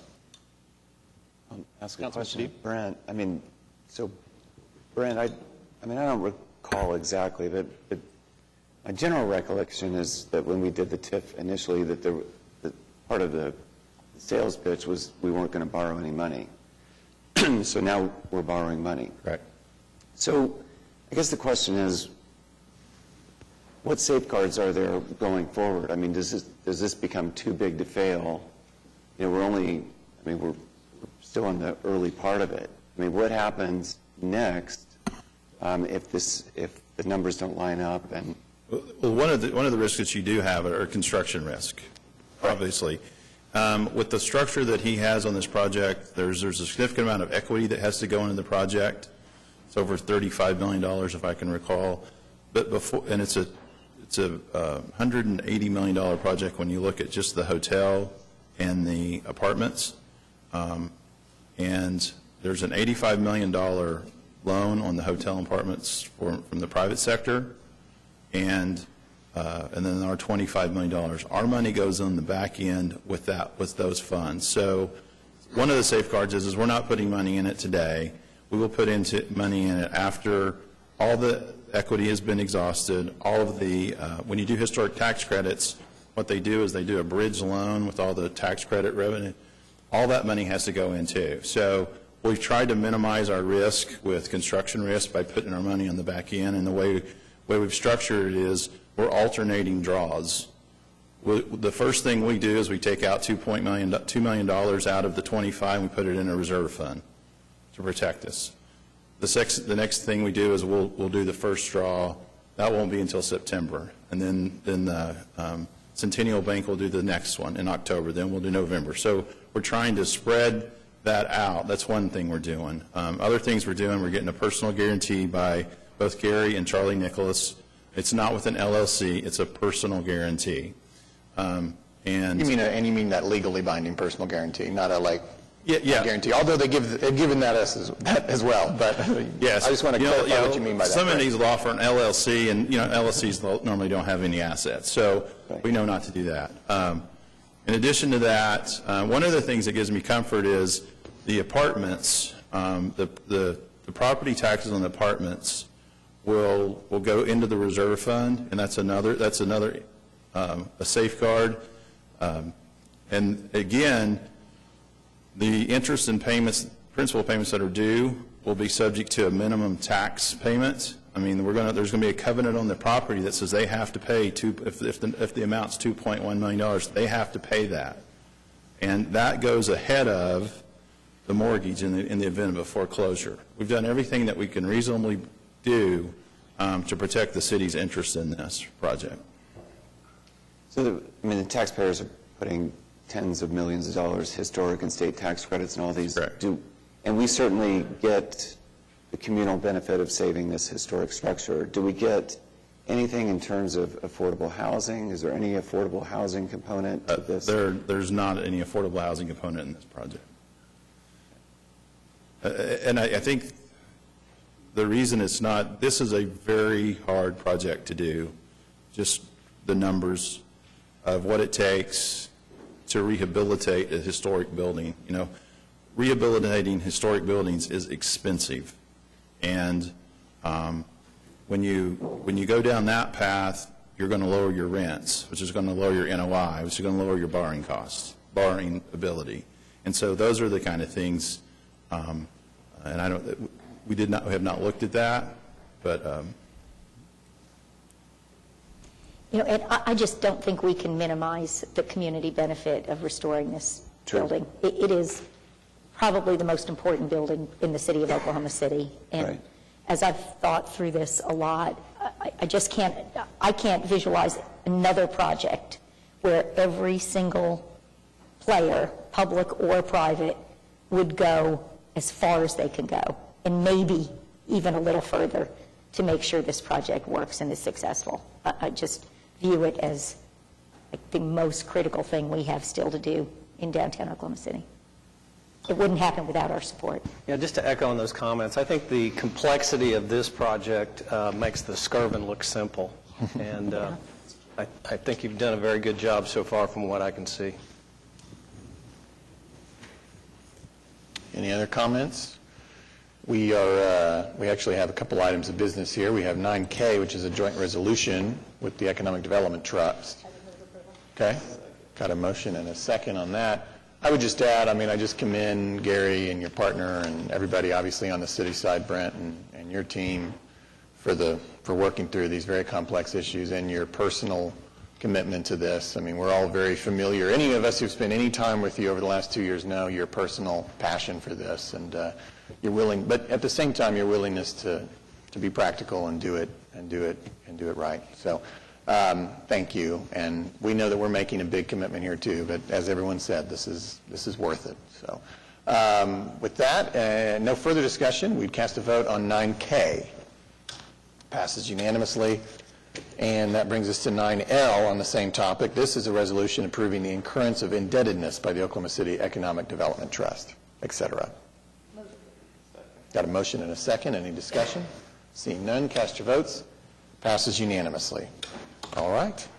Thank you. This brings us to item 9M. This is a resolution approving the incurrence of indebtedness by the Oklahoma City Zoological Trust, issuing its sales tax revenue note series 2019, et cetera. I believe we have a presentation on this. Yes, so Kenny is back again. He's going to be back for another item when we finish the bond sale. This is our debt day, I guess. It's the most uncomfortable day for me. But Kenny's going to describe what we're doing here with the zoo to help them with their capital plan. So item M just approves a sales tax revenue note in the amount of $10,030,000 for the zoo. We've been working with the zoo staff on kind of cash flow projections and just in looking at their major capital plans that they had going. They had a need over these next couple of years to ensure that they didn't run short on that and have to delay any capital projects. So we had, the Zoo Trust had previously issued an RFP for bank loans because we wanted to look at something fairly short term. I'm happy to report that they did receive 4 different proposals, and each one of those proposed different things, everywhere from 10 to 12 to 15-year bank loans. So in working with our financial advisor and their staff and looking at the different proposals, Raymond James was the one that was selected. That was the winning bid. It was 3.02% rate for 15 years. It's about $850,000 a year of debt service overall, and has a 10-year call on it that gives them some flexibility in the event they wanted to pay that off earlier. So the plan on this is that with your approval and the Zoo Trust's approval tomorrow, we would close on this actually on the 28th, so here in a couple of days. So this is something we've been working on with the Zoo Trust. With that, be happy to answer any questions. Any questions for Kenny? And also I see Dwight, our zoo director, is back there as well. Okay. Well, we've got a resolution here I could accept a motion on. Got a motion and a second. Any discussion? Seeing none, cast your votes. Passes unanimously. Okay, we've got 9N1. This is a public hearing regarding the dilapidated structures, except for the one that was struck at the beginning of the meeting. Is there anyone here who wishes to speak under this public hearing portion regarding any of these structures? Seeing none, I would entertain a motion for the resolution found at 9N2 declaring that the structures are dilapidated.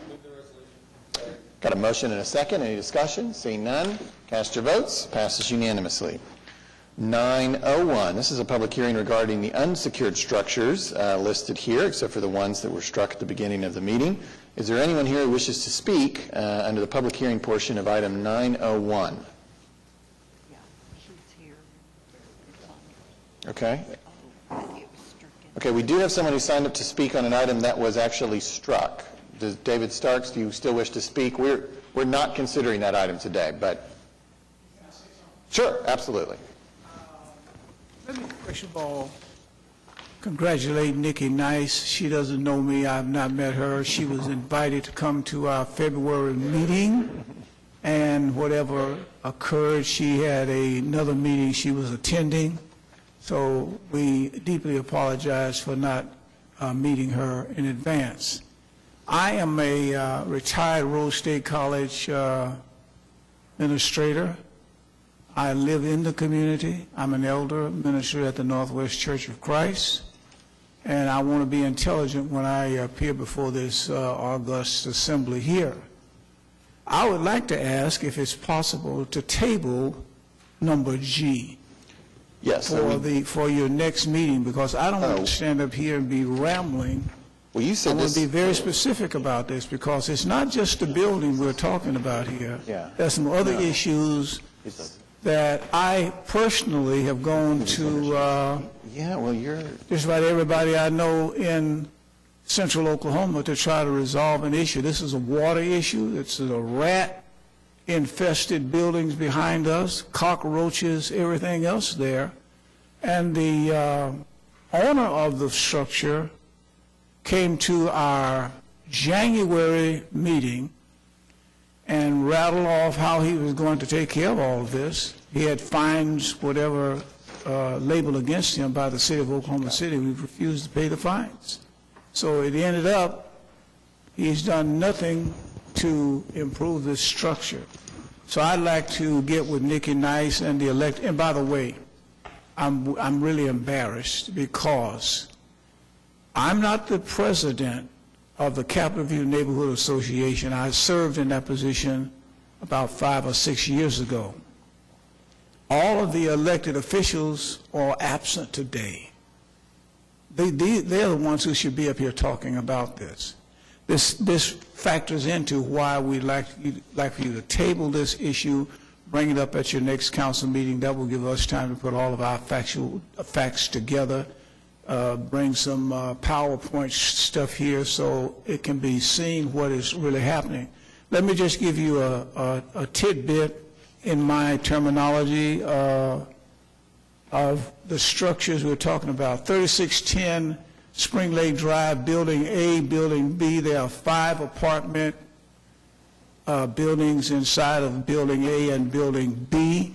At the present time, I hate to tell you this, but they are unoccupied, run down, boarded up, and about to crumble and fall over anyway. So I don't want to go any further than that. If I can get this table until our next meeting, then I think we will have something we can discuss and be intelligent about it.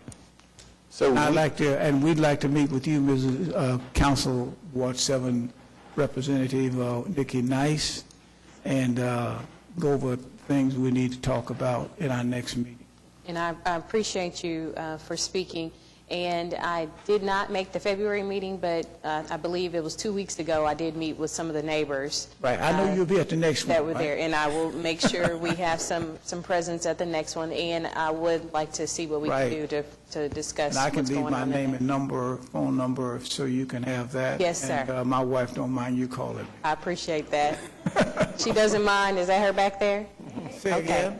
I said, she doesn't mind. Is that her back there? Yeah, that's her back there. Oh, by the No, way, this is 52 and a half years. Yes, sir. Well, congratulations for 52 and a half behind me, 52 and a half, in September will be number of what?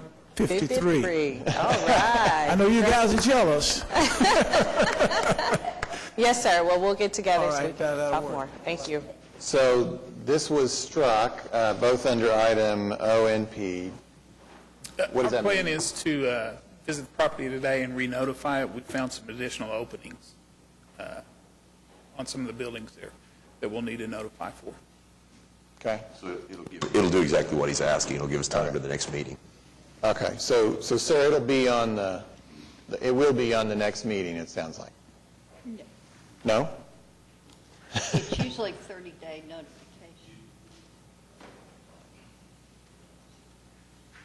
As soon as we leave these meetings, we will pursue what we need to do to get it on. How quickly will it come back to the council? We're going to attempt to have it at the next meeting.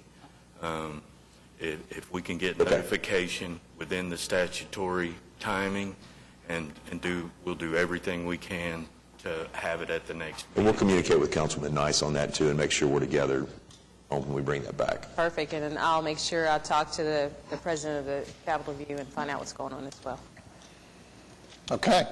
So is there anyone else who wishes to speak on any items at 9:01? Seeing none, I'd entertain a motion for 9:02, the resolution declaring that the structures are unsecured. Got a motion and a second. Any discussion? Seeing none, cast your votes. Passes unanimously. This brings us to 9P1.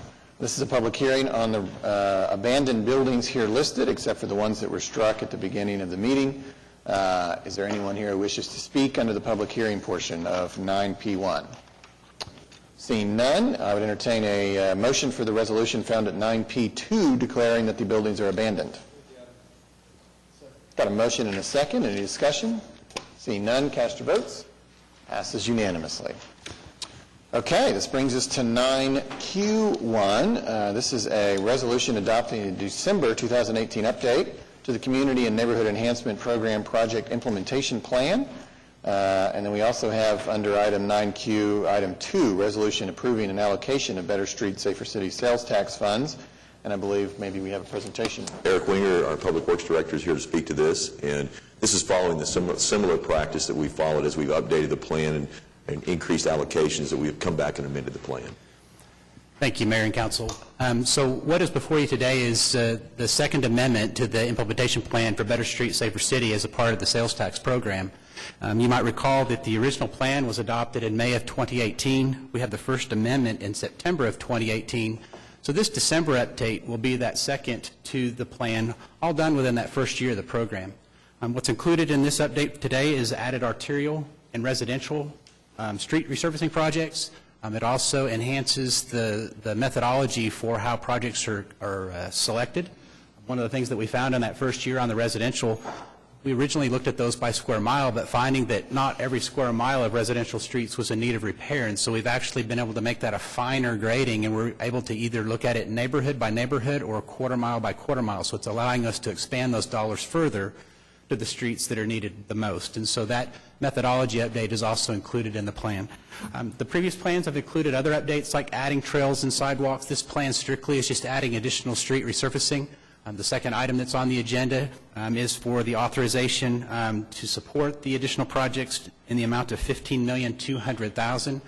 With your approval today, and this is being recommended by the Citizens Advisory Board, this will have about 50% of the residential and arterial street resurfacing projects authorized based on the amount of funding to date. So there's about 50% that will be remaining. We're already working on additional amendments for 2019, so you can anticipate receiving additional amendments. I think with that, I can answer any questions that you might have about the item today. Well, I never miss an opportunity to mention this is the largest street repair project in city history, $800 million. And it has quite a process, and you alluded to it, the fact that we have a citizen advisory board for this, just like we have for MAPS. I would also refer anyone who wants to get a little deeper dive to go to okc.gov/bettersafer. There's a searchable map and also just a simple list of all the projects that are all over the city, not just downtown. In fact, hardly any of them are downtown. They're spread across our borders. With that, we do have a resolution that would adopt the December 2018 update. And if there's no discussion or questions, I could take a motion. Okay, got a motion. Second. Cast your votes. Passes unanimously. We also have 9Q2, resolution approving the allocation, in this case, of about $15 million. Okay. Is there a second? Got a motion and a second. Any discussion? Seeing none, cast your votes. Passes unanimously. 9R1, this is a resolution authorizing the municipal councilor to confess judgment without admitting liability in the case of Campbell v. City of OKC. Staff does not believe we need a executive session, but it looks like someone has signed up to speak, so maybe we'll begin there. Michael Washington.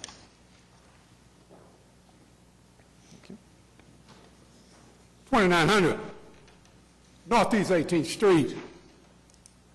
I believe this is a issue regarding Daniel Holtzclaw. Am I correct?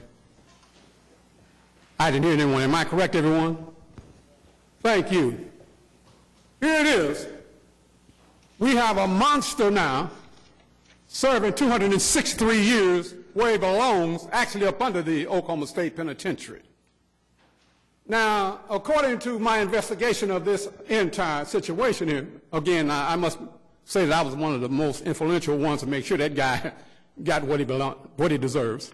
But now, even though it's not admitted in your pamphlets here or applications, I don't see anything regarding how much money that this facility, this horseshoe community here is going to recommend with respect to, no, again, not accepting liability. However, this is, I believe, a resolution expecting to give the victim a compensation, which I believe is $25,000.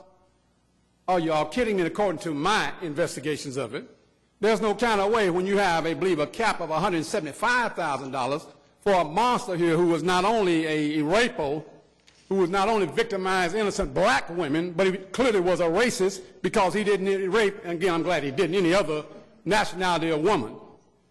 I believe that $25,000 is a slap in the face and a joke to what this lady here deserves. As a matter of fact, it should be an exemplary of what can be expected of any other officer or anyone else who violate the privacy and rights of a woman's personal being without their permission, and especially when you have a police officer, a former police officer, who for the most part, who terrorized the northeast side of Oklahoma City. Again, $25,000, y'all kidding me? That doesn't even scratch the surface of the emotional trauma that this lady has gone through. I don't know whether she's had to have any kind of therapy sessions or whatever, but I tell you something, I mean, this is really, she should be given the max what's allowed under the statutes of Oklahoma. And also closing here, I would like to be myself to be the first one to say I am at least glad that even though not admitting, which is, again, this is standard procedure when it comes to legal avenues, that this council will be taken up in consideration of this lady's trauma that she's gone through. And I hope that y'all will be able to look at other areas where I think there are other 13 women that were raped. I don't know what steps they're taking because I'm not into that personal business. But any time they come before the city council, you can best believe Michael Washington's going to give his 2 cents worth. So again, thank y'all very much. And again, y'all should give this woman, not because she's black, but because she's a human being. And you had a man who had a job to be a civil servant who decided he's going to be a monster instead. So again, anybody who comes for something like that should be held accountable. Again, I believe $175,000 should be given to this lady, Ms. Campbell, and any other lady that may come before you who's been raped viciously by state or city employees. Thank y'all very much and have a great day. Thank you, Mr. Washington. So we are still on item 9R1. Is there any need for discussion, or I take a motion? Got a motion and a second. Any further discussion? Seeing none, cast your votes. Passes unanimously. Item 9S1. This is a joint resolution with the Oklahoma City Municipal Facilities Authority authorizing Collins, Zorn, and Wagner to represent municipal employee Robert Varney in the case Dawson v. City of OKC. Staff does not think we need an executive session, so I would entertain a motion. Got a motion and a second. Any further discussion? Seeing none, cast your votes. Passes unanimously. This brings us to 9T1. This is claims recommended for denial, except for item 9T1D, which was deferred at the beginning of the meeting. Is there anyone here who wishes to speak on these items? Seeing none, I'd entertain a motion. Got a motion and a second. Any discussion? Seeing none, cast your votes. Passes unanimously. This brings us to, as we leave item 9, I want to note we may still return to a couple of items back there if the bond sale comes to its conclusion. Having said that, we'll move now to 10A1, claims recommended for approval. We've got A through G. I would entertain a motion. Got a motion and a second. Any discussion? Seeing none, cast your votes. Passes unanimously. This brings us to items from council. Perhaps we will begin with the eagerly and long-awaited Ed Shadid resolution. We're going to it was Councilman Shadid's preference, that we just keep it casual and that it remains up here on the horseshoe, but nevertheless, we are going to read it. And so I would ask the clerk to read.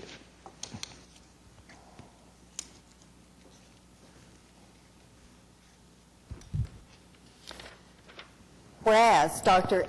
Edward Shadid was elected as Ward 2 council member on April 5th, 2011, and was re-elected March 3rd, 2015 by a 59% vote. And whereas during his years of service to the City of Oklahoma City, Councilman Shadid served on the Emergency Medical Services Authority, the Oklahoma City Environmental Assistance Trust, the Municipal Facilities Authority, the Public Property Authority, MAPS 3 Citizens Advisory Board, Plan OKC Citizen Advisory Team, and the City Council Judiciary Committee, Social Services Committee, Finance and Capital Improvement Committee, and the Neighborhood Conservation Committee. Whereas during his tenure as Ward 2 council member, Councilman Shadid held town hall meetings on topics related to public safety, the Convention Center, Plan OKC, tax increment financing, the Oklahoma City Boulevard, and the past, present, and future of water in Oklahoma City. Whereas Ed Shadid held health fairs and supported Open Streets OKC, Paseo Arts Festival, Walkability and Sustainability, he supported historic preservation, was an outspoken advocate for equality, striving to bring people of varied backgrounds together to share ideas. He annually attended the Interfaith Services and was a proponent of the Human Rights Commission. Whereas Councilman Shadid initiated legislation in 2011 to ban smoking in all city-owned and operated buildings, indoor and outdoor, provided for tobacco-free parks, and prohibited the sale or use of vapor products by minors. Also in 2011, he submitted an amendment to the city's personnel policies to include specific reference to discrimination based upon sexual orientation.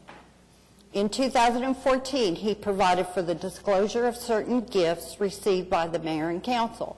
He's an advocate for the public hearing process, legislating additional public hearings for economic development and the sale of city property. He also advocated for Sunday, holiday, and evening bus service, ADA-compliant bus shelters and sidewalks, regional transit, Indigenous Peoples Day, health, food, and beverage options, and vending machines in city buildings. And he led the Western Avenue Streetscape project, and he supported the raising of chickens in neighborhoods. Whereas Councilman Shadid was the lead in implementing the OKC Care Clinic Employee Medical Center by attending an employee primary care medical clinic in San Antonio, Texas, and providing his expertise in medical services to the personnel department. Whereas he advocated for transparency in government by ensuring compliance with the Open Meetings Act and the release of records to the public in compliance with the Open Records Act.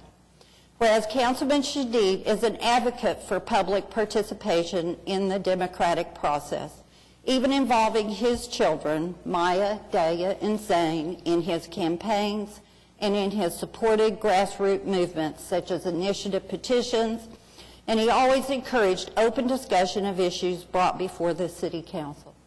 Now therefore be it resolved by the Mayor and Council of the City of Oklahoma City that they do hereby thank and commend Dr. Edward Shadid for his 8 years of dedicated service to the residents of Ward 2 and the citizens of the City of Oklahoma City, and wish him all the best.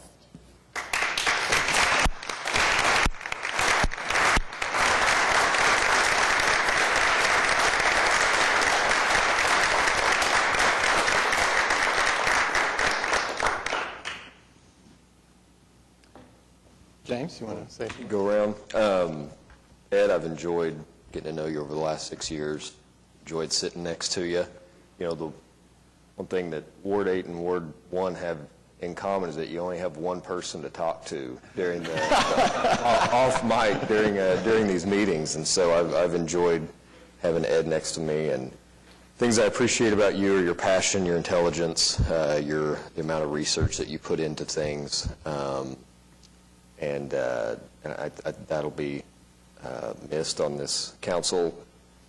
You know, politically, you and I are extremely different, but we've found ourselves agreeing on certain city issues, and I've enjoyed seeing that, just experiencing that interaction between you and me. And just like I said to Meg, I think you've represented your constituents really well. So I wish you the best. It's been a pleasure to serve next to you, Ed, and also I'd like to commend you and the residents of Ward 2 for being able to coexist with the residents of Ward 3 on our common boundaries. For the 8 years, we have not had a single border squabble, and I hope that we can continue that. It's been a pleasure to hear your thoughts and to feel your passion for your issues, and you've done a great job for your citizens in Ward 2, and God bless as you go forward.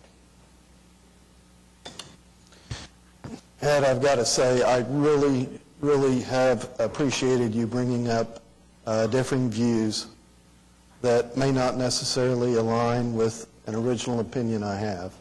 But I do bring a lot of value when I have an opinion for someone else to bring in other insight, because it makes me feel like I'm making a better overall decision. So for that, I really appreciate you. I also appreciate your contrariness a little bit. And it makes me sometimes feel like I'm not voting no enough up here, and maybe I'm giving too easy a pass on some of these items. So I do always think of that, and I think of you going, man, I've got to vote no more. So thank you, Ed, and I appreciate your service to the city. Ed, it really has been a pleasure to work with you. I actually have enjoyed working with you, and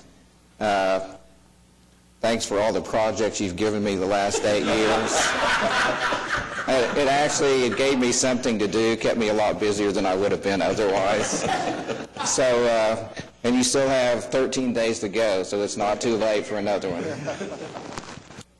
I just want to say thank you for your service to our citizens and the dedication that you have and your passion, what you believe and where you stand. You push us hard and you ask us tough questions, and sometimes it really does make us step back and rethink things. And I think, like Councilman Stone said, we end up with a better product in the end, and I just appreciate your commitment to that. Ed, I'm sorry, Mayor, go ahead. I'm sorry. Okay. Well, we came on the council at the same time, and you've been very helpful to me in I'm going to use the word growth, in terms of being on the city council. I appreciate all that you've done, and there is no doubt that every time you bring forth something, it's, in your opinion, you have the citizens' well-being foremost in your efforts to see things come through, and that's very admirable. And I'd say we probably have more in agreement. Sometimes we just differ on how to get there, but it's obvious you're very sincere and caring about the citizens of Oklahoma City, and you've just added a lot to the city's governance over the last 8 years. We will miss you as well, and we hope that you'll still, stay in touch with us, the best you can. I will say this. Some of us know the struggles we face by maintaining a full-time job plus serving on the council. Unless you're doing that, it's hard to comprehend.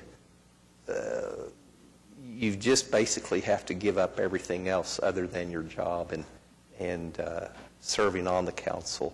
So I admire you. I appreciate all your hard work. And again, I do hope you still stay in touch with us throughout the years. Thank you. And a couple of things. We have had some squabbles, unlike Larry. We've had the privilege of sharing borders, and I really do appreciate all the work that we've been able to do together on 23rd Street. We're really, seeing some gains. But the thing I'd like to say most importantly is really what David said, your passion that you bring to this. And even if we have ideas where we don't agree, I think we've ended up with a better product as a result of the conversations. And I always think about the Boulevard when I reflect on the struggles. That project wouldn't be nearly as good as it is. And I know you agree. I think I agree with you. It's not perfect. But we got so much better product by having the conversation and by working together, hiring consultants, creating something that's much better for our citizens. So I really appreciate the openness and the dialogue, and you have really helped me think hard about issues that maybe, I took to heart one way, and there's always a difference opinion. We talked a little bit earlier about listening, and I think that's the most important part of this job, and it's so, we all learn that very smart people who care passionately about something can have a difference of opinion and should be able to work through that civilly, and you've done that with us, and I really appreciate it. And thank you for including your kiddos in the process. It's just a great education for them to see you go through this. Councilman Shadid, thank you for your service. And I believe initially I met you when I was working at the radio station, and we interviewed you as you were running for a different position at the time. And one of the things that I can say then that I say now, as your kids have described Chief City, you were woke. I felt that you were very woke and knew the issues, and that's one of the things that I was eager to learn more about as I was sworn in, and we sat down and you told me some of your desires and things you wanted to make sure that happened before you left. So hopefully we'll be able to carry some of those torches to make sure they come into fruition. And again, it has been an honor to serve with you on City Council. Thank you for your service. Ed, I want to tell you how much I admired. Every time you walked in this room, you were so prepared. And, the first time you get one of these agendas with all the documents, it's a little intimidating. And I remember walking up to Pat Ryan and asking him, what should I do with this? And he kind of adjusted his glasses and looked real oddly at me and said, I suggest you read it. And you've always read this, and you were always well prepared. And I think the best word is curiosity. I admired your curiosity, your ability to drill down into the details and question things. And from that, I learned. And so I would like to say thank you. I'd like to say thank you for what you taught me. Thank you for your service. I wish you well in your future endeavors. Come back and see us, and God bless. Councilman, I guess nothing speaks more to your uniqueness than the fact that we couldn't even honor you in the normal way that we always do. But really, for all of that talk and all of that, jokes up here like you're Dr. No, I mean, the reality is that I think you and I, over the course of the year that we've been together, have only voted on opposite sides of an issue probably less than 5 times. So we really were able to find a lot of common ground in the pursuit of building a better Oklahoma City. And I think you asked a lot of tough questions, but many of them, not all of them, but many of them were very good questions. And they needed to be asked. And you served that role, and you have spoken for a very important sector of our city that didn't always have a voice. And I think that's very important to remember. And I think that voice has gotten louder partly because of you, and I think that's a good thing and a positive thing for our city. So I think your service will be well remembered here, and I certainly join everybody in wishing you the best in your next chapter. And before we let you speak, why don't we take care of a little bit of business, because we do want to hear from you. But why don't we pass this resolution that we just heard Francis read. With that, I accept a motion. Got a motion and a second. Any discussion? Seeing none, cast your votes. Passes unanimously, and congratulations on this well-earned semi-retirement, at least from elected office, and you have the floor. I'm grateful for all your comments, and I echo them, and I appreciate you listening. And today I ran for a lot of reasons. I have 3 principal issues that are most important to me, and I'd like to speak to them one last time with a specific request of you just going forward. Before I do that, I want to just thank the people of Ward 2 for giving me this opportunity, which next to my kids is the most meaningful experience of my life. One of the things that made it most meaningful was the city staff. And, I'm an introvert. I don't necessarily like being in big crowds and even really being here, but it's always nice after it's over. But the one-on-one meetings with city staff are what just gave me so much energy, and the intellectual stimulation and so many people, so many people had an impact on me, and I would expect to continue to speak with them in my dreams. I think that things are getting better. They're better than when I got here. But I do think city staff deserved better, especially early on in my tenure. When I started, right before James was elected, I was 44 years old. I was the youngest member of the council. I think the average age had to be well into its 60s. We didn't talk about things like diversity. If you said a phrase like placemaking or complete streets, I'm not sure how much of the council would know what those terms meant. We had been named by Prevention Magazine as the worst city for pedestrians in the entire country. And we crawled our way, and we made progress on all those fronts. I think that with Craig's leadership, I'm hopeful that we have an environment in which all the city employees feel free and safe in a environment of trust to express their opinions, that there won't be any retribution, because I think the people benefit from that. And based on the things that I've heard you say, I'm hopeful that's going to happen. I think that the city staff deserved a mayor and council that was fully autonomous and free from corruption, and I'm sad to say that I don't think they got that until now. City staff deserved to be adequately funded, and I think they were artificially starved over the years of my tenure. And I think this is something that I hope that the council will discuss in the next year on the Maps 4 campaign. Because to be truly honest in that campaign, you have to share with the people what I really don't hear anybody discussing, which is that we have artificially kept our sales tax rate low in order to allow for the MAPS program. We are a full penny, more than a full penny, below the other cities in Oklahoma, Tulsa, Lawton, Edmond, Norman.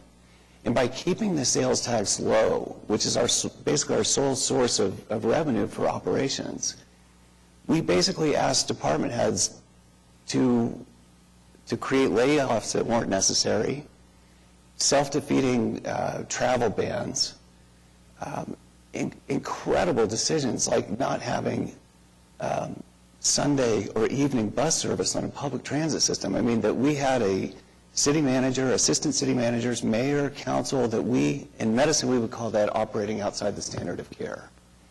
And it is so far outside of the standard of care and deserves the strongest rebuke. And I have so much shame. But men and women in the transit department came to work every day, and they tried to make our transit system the best they could until time passed and things got better. And I'm grateful for their service. The planning department deserves to be elevated to its rightful stature, and we're getting there, but it didn't deserve to be marginalized the way it was, especially early in my tenure. I can't imagine being in the historic preservation office and watching us in the last decade tear down more structures than any decade outside of maybe the IMPay decades, the urban renewal eras in the 60s. A council that would abide by a comprehensive plan when it felt like it and not abide by it when it didn't feel like it. And people put their blood, sweat, and tears into drafting that, and I hope future councils will continue to adhere to it. It's a noble profession. I hope my kids are exposed to it. I do have 3 topics today, and I don't feel like I've made much progress on these 3. I do need to, even though as many have said before me, you need to speak truth to power, no matter who's listening, and if your voice is weak or shaky.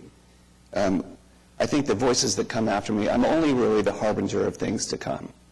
And even though I may have seemed like Dr. No or the radical, I think the voices that come after me, starting in a couple of weeks, but then the ones after them, the voices will be stronger and stronger on these issues because they'll have no choice, because these 3 issues will all get worse over time.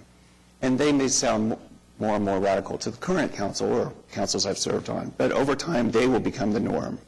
And the councils that I've served on actually, I think, become the radicals. The first topic is to have an open and honest discussion about mental illness, including addiction, which includes releasing the survey of mental illness and trauma in the Oklahoma City Public Schools and work towards helping city employees with mental illness and trauma. About a year and a half ago, the State Department, Terry White came, we met privately, they did a survey of all the children in Oklahoma City Public Schools.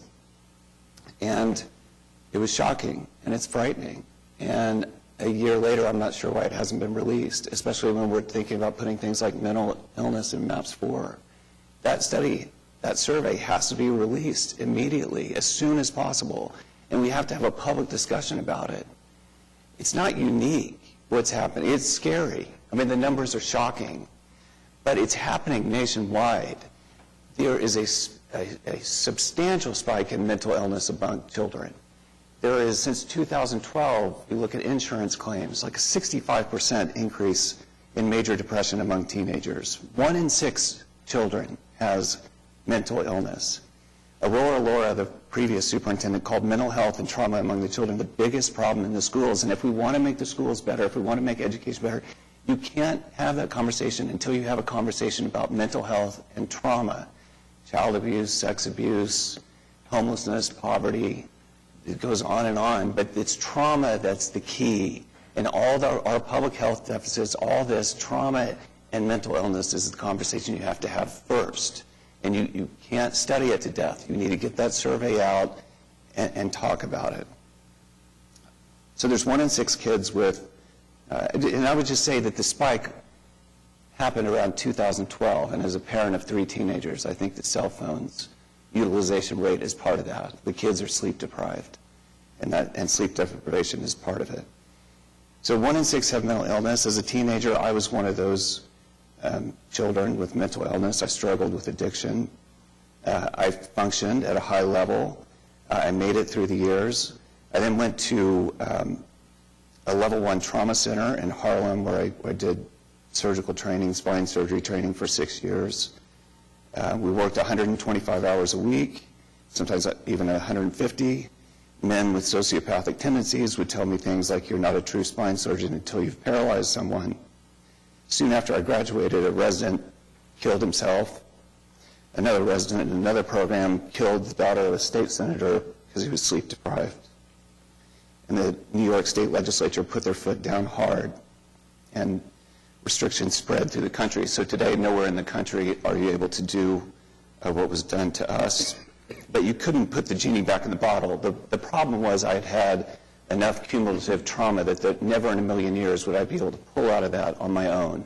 I had to eventually go to rehab and treatment for 3 months, which was one of the best experiences of my life.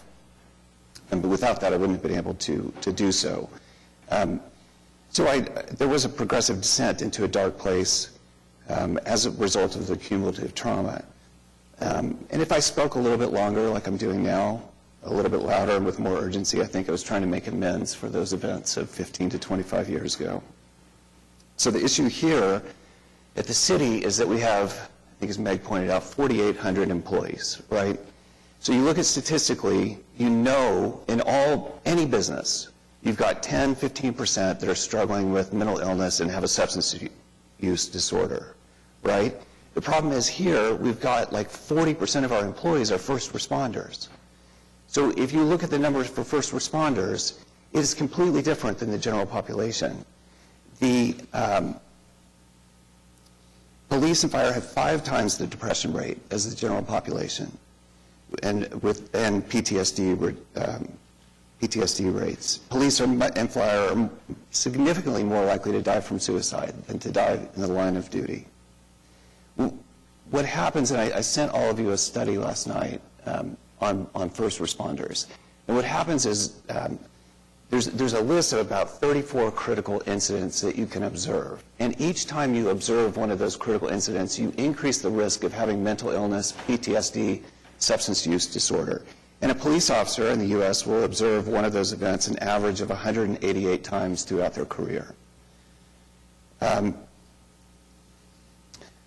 So that might be seeing somebody die, viewing a decayed corpse, being injured, injuring somebody else, seeing a sexually assaulted child, seeing a neglected animal, etc. So police and fire are seeing all these things.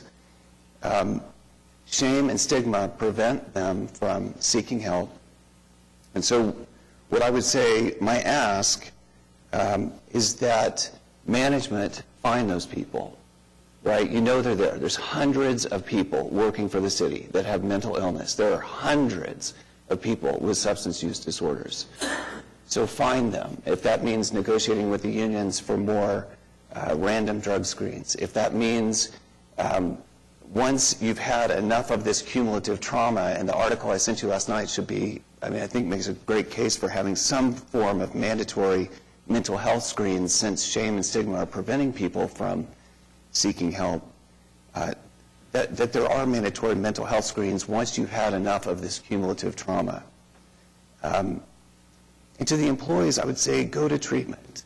One of the small hole in my argument on salary for mayor and council is the amazing health insurance we have. So we have health insurance for all 4,800 of us, plus the retirees, plus our families, that pays for treatment. And so I would say go. It's an amazing feeling to white knuckle it and then let go. And then you go and do the hard work. It needs to be for 90 days. The insurance will approve 30 days, and then if there's a reason to go 90 days, they'll approve that. And the reason you give them is that 30 days doesn't work. And we want to do what doctors and airline pilots have to do, which is 90 days and then 5 years of randomized drug screens and maintenance afterwards. That's the minimum. That's the key. That's how physicians and airline pilots get such a higher success rate than everybody else. And that's what City of Oklahoma City employees deserve. So you might have to go out of state. You can go to Talbot, where I went, in Atlanta. It's an amazing place. But go. Send your kids. Send your spouse. Just go. And I grieve not being there. It's the fastest rate of acceleration in personal growth you could imagine. 3 months doesn't sound like a long time, but there's a distortion of time which occurs. And it's amazing. Second topic. When I was there, they wanted me just to focus on emotions and minimize intellectualism, with the exception that we got to talk about addiction and things like denial and how powerful denial is. You could have an elected official continue to get DUIs, and it's obvious to everyone. Just stop drinking, but for some reason that person can't see it, and that's the most striking part of addiction to me. But what I was thinking was what's plagued me since I was a teenager, it plagued me then, it plagues me right now, is that while I was dealing with mental illness, I was functioning as part of a society, a collective, a community, a species, which also is in denial and also is exhibiting collective mental illness or insanity when it comes to what we're doing to the planet and climate change. That we are destroying our host and creating this existential crisis for our kids. We're all on a boat heading off of a cliff, and we're not paddling backwards. And we throw stones at people who say, this is what we need to do to keep pre-industrial rises in temperature to 1.5 degrees by 2040, which doesn't look like it's going to happen because nobody's doing anything. And people say, do you know how much that would cost? Or now we have this kill switch, which is socialism. So if you say the word socialism, that's a kill switch and you don't get to have a conversation anymore.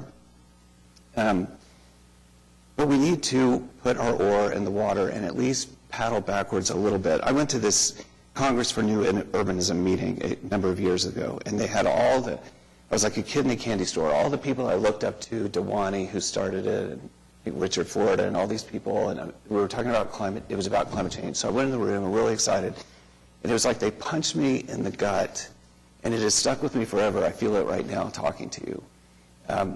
Because in that meeting of the brightest intellectuals in America, they basically said it's over.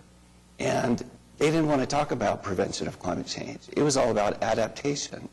It was all about what do we do once the elected officials become honest, once the elected officials share with the population that Miami Beach is gone, no matter what we do, how is there an orderly transition back inland?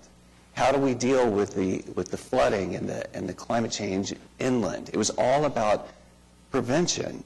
It's almost like hospice care. Like the patient is going to die. How do we keep things as governments so that the pain is least for the people as we die? I'd ask you to think, what were your thoughts, all of us that were here, when Eric Wenger was saying that in a 5-year period, 2010 to 2015, we had 2 100-year floods and 3 500-year floods. Right? A 100-year flood is you have a 1% chance of that happening in a year. 1 in 500 is you have a 0.2% chance of that happening. The odds of that happening 5 times in 5 years is like 1 trillion to 1. It's impossible, right? So even if I'm off by 10,000 times, if it's 100 million to 1, what is more likely? That we just witnessed a 100 million, 100 billion, trillion to 1 event during my time on the council, or that there's a new reality where there's more precipitation in the air, and that Nebraska right now is big swaths underwater, $1 billion of damage. There's 20 states that are facing epic flooding this spring. Remember the movie Jaws, where the character's like, we're going to need a bigger boat? Oklahoma City's going to need a bigger drainage system. We're not ready, and we have to invest in adaptation. Kansas City has committed to powering 100% of their municipal buildings with renewables by next year. We haven't really done anything. We are the only city in America, basically, that's building a convention center that doesn't have solar panels on the top. And I tried to get that, and I'd get arguments that, well, Ed, the price of electricity in Oklahoma City is so cheap, the return on investment isn't there. That ignores the negative externalities. That ignores the pollution. We're getting ready to get cited by the EPA for noncompliance with our air, which, coming from the Trump administration, is really saying something. But there are reasons besides just the return on investment to put solar panels on a convention center like virtually every other city in America is doing. Number one, you tell the kids, we care, we give a damn, we're going to do what we can do. I don't do that. The water relay centers is where we use the bulk of our electricity. I don't think I even knew this, but we get 3% of the OG&E sales on electricity as part of our franchise agreement. 3%, it's like a 3% return automatically. I mean, why wouldn't we be trying to incentivize electric vehicles, electricity utilization? But my ask, I guess, if there's just one thing that we did where, whether you believe in climate change or not, makes economic sense, is buy electric buses, right? This is where we're getting left behind in both Asia and Europe that have purchased 350,000 electric buses. The United States municipalities have 350, right? Now, China is 99% electric buses now, not just because of the air quality, but because even though there's a larger initial capital outlay, maybe 600, 700,000 versus 450,000, you save $45,000 a year because there's less moving parts, they last longer, and the fuel savings. So you're saving like $45,000 per year per electric bus. So if you do one thing, buy electric buses. But do something, do anything. Third topic, income inequality. Income inequality is increasing with no break in sight, right? And my reading of history is that when income inequality gets too great, you have instability, right? If you favor capitalism, if you want capitalism, you know that a byproduct is people without capital, and you have to have a safety net. You have to make things, you have to minimize the pain for those without capital in a capitalistic system. When I was in treatment, we weren't allowed to say the Lord's Prayer at the end of the meeting. Like if you go to an AA meeting in Oklahoma City, virtually all of them say the Lord's Prayer at the end. But they didn't want to offend anyone. They wanted everyone to participate. Even if 90% of the people wanted the Lord's Prayer, you didn't say it, right? We start off every meeting here with a prayer, and usually we invoke Jesus' name, right? the occasional time we have someone Jewish or Muslim, they just kind of say a prayer. And nothing against Christine Bird. I've been in her church twice. It was amazing. Her church is amazing, and the prayer is fine. But not everybody feels comfortable. My predecessor, Mark Schwartz, would stand outside that door kind of in protest. He was Jewish. And then he would sit down after that's over. You have 1 out of 3 people in the United States that are less than 35 that don't subscribe to any particular religion. And so as the elderly pass on and they're replaced by the younger, you're going to have more and more people that aren't necessarily comfortable with that. And so I'd ask you just to consider that. But for me personally, if we're going to invoke Jesus' name, right, at the beginning of every meeting, and I'm not sure that's right, because I look at Mark 6:5 and 6:6, where Jesus said, don't go pray on the corner like a hypocrite. Go into your room, close the door, focus on your prayer, right? Because we're all going to fail, so we're going to be hypocrites. Then later in Matthew 25:40, whatever you did for those with the least, you did for me. So I'm looking at that, and Jesus is saying, what you do for those in society that have the least, you do for me. And we're invoking Jesus' name at the beginning of every meeting. But in my tenure, I don't see that. I don't see that we took steps to protect those that had the least material possessions. It's not that we were indifferent. We made things worse for them. We hurt people.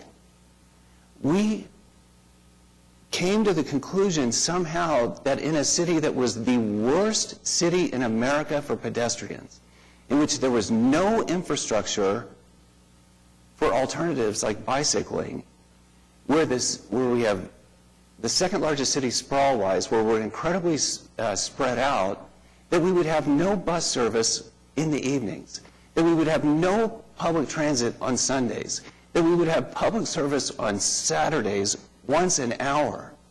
We hurt people. We said, if you're rich enough to afford $10,000 a year to operate and maintain a vehicle, you can participate in society. But if you can't afford that, you don't. This is before Uber and Lyft. And you don't get to go to the grocery store. You don't get to this job. We recognize, right, that the poor don't take trips to Disneyland. They take every dollar that they get and they reinvest it in the Oklahoma City economy, and then we collect that as sales tax. So it's in our economic interest to connect people to jobs, connect them to food, but we didn't. We allowed the Social Security Administration to be moved off the busiest transit line to 122nd and Kelly, where there was no public transit because the developer wanted to. We knew from all the empirical evidence that you would want that if you invest like we're investing in downtown, you're going to get gentrification.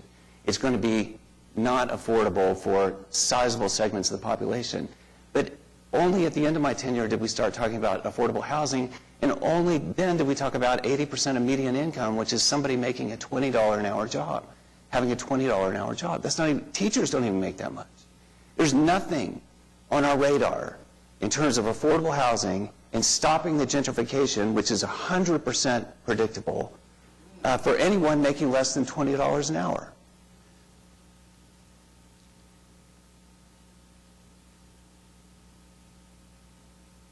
So we're fueling.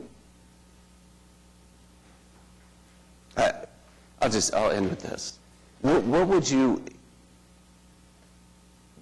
have me say? Have you thought about if there was a judgment day and you had to answer to a Jesus what you did for those with the least among you during my 8 years here? What would I say? That we had a $200,000 social services budget that we haven't increased in 15 years? Would I protest that we have millions of dollars of federal pass-through funds? I don't think so. I think I stay quiet and I beg for forgiveness. This last thing to my kids. It's okay to be selfish.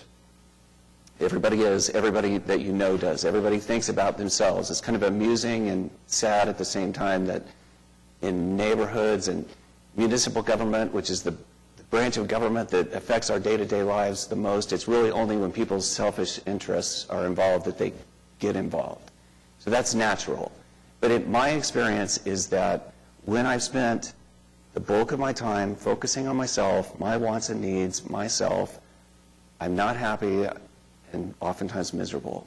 The only escape that I have found, which has been cemented by my 8 years here on the council, the only escape from the bondage of self is working for others. Thank you.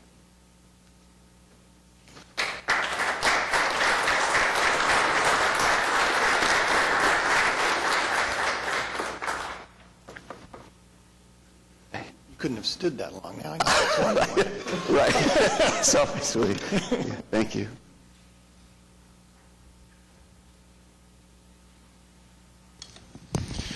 All right. Well, thank you, Councilman Shadid, and again, thank you, Councilwoman Salyer, for your service. And let's go around the horseshoe for anyone else who wants to speak just under items from council. Larry. Good. I just want to say, in honor of Women's History Month, just give some accolades to some women who have represented our city. And the first is Patience Ladding, who was the first woman elected to City Council, and that happened in 1967, and becoming the first woman mayor of Oklahoma City, and that happened in 1971. And at that time, Oklahoma City was the largest city in U.S. history to be headed by a woman at that time. So I think that's a lot of history that needs to be recognized for women in making strides in Oklahoma City, and also sitting next to the 9th woman elected to Oklahoma City Council, and all of the women who are a part of our staff and who help to make this city move. We appreciate your efforts and we honor you this month. And with that, I do want to say we had our Northeast Developers Conference that happened in the Innovation District at the Gene Rainbolt School of Business, and it was a phenomenal conference, and a lot of ideas were said, a lot of ideas heard about what we would like to see happen in the Northeast community. So be looking out for the next one as far as just those minds coming together again and talking about issues. And also we will be doing our How to Do Business with the City of Oklahoma City, and that's happening on April the 2nd at the Zoo Education Center, 9 a.m. until 11 a.m. And I'll end with this. Mr. Washington, thank you for your comments, and your concerns have not gone unnoticed. Thank you. Again, Meg, Ed, thank you for your service. Okay, that concludes items from council. We're still waiting on some bond issue things for those other items from under item 9, which we will return to if at all possible. And then that brings us to item 12, city manager reports. And I'll turn it over to you, but I think we're going to maybe do a little. So we're going to go ahead and do the streetlight presentation first, just to make sure we can get that one through in the event that we run out of time. Eric Winger is going to kick us off with this, and Brian Alford is going to he's here to speak from OG&E with the work that we're doing in partnership to try to make sure we're addressing the streetlight issue. And the Chief City is also going to speak to some of the issues we've got with law enforcement in relation to copper theft. Thank you, Mayor and Council. So as we return today to update on the status of streetlights in Oklahoma City, our last update was in January, and we talked about a lot of different issues. And so I think what you're going to find in the presentation today is we're going to be able to update on the repair status. As City Manager mentioned, we do have representatives from OG&E and also Police Chief Bill City that's here to talk about wire theft. I think as we get ready to open up, so much of what has been done in Oklahoma City regarding lighting has been a partnership, and so we've had a lot of city department involvement trying to get to the bottom of some of the issues. We're also working very, very closely with OG&E on the status of the repairs, and so as we get ready to go through the presentation, we're going to talk about the city street lights. We're going to talk about the highway lighting. We're also going to talk about the downtown P180 lighting, the copper theft, and then also how to report on outages. So with that, we're going to start off with OG&E this morning with Mr. Brian Alford. Thank you, Eric. Hey, before I start, just very quickly, I want to stepped out, but I wanted to thank both Councilman Shadid, Councilwoman Salyer for their service. I hope they both feel they've left the city a better place. That from one resident's perspective, I believe they have, and I appreciate it. We appreciate it, OG&E. Brian Alford, 321 North Harvey, on behalf of Oklahoma Gas and Electric. What I'd like to do this morning is, Eric said, give you an update on where we are from a street lighting perspective. I think it's something that has all of our full attention, and it's something that we're working diligently on. As Eric said, we are working in partnership. We're talking frequently, if not daily, on the issues that are confronting us. What I'd like to do is just to kind of first give you a sense. One of the questions that we more often get than not is how big, when we talk about streetlights, what are we talking about?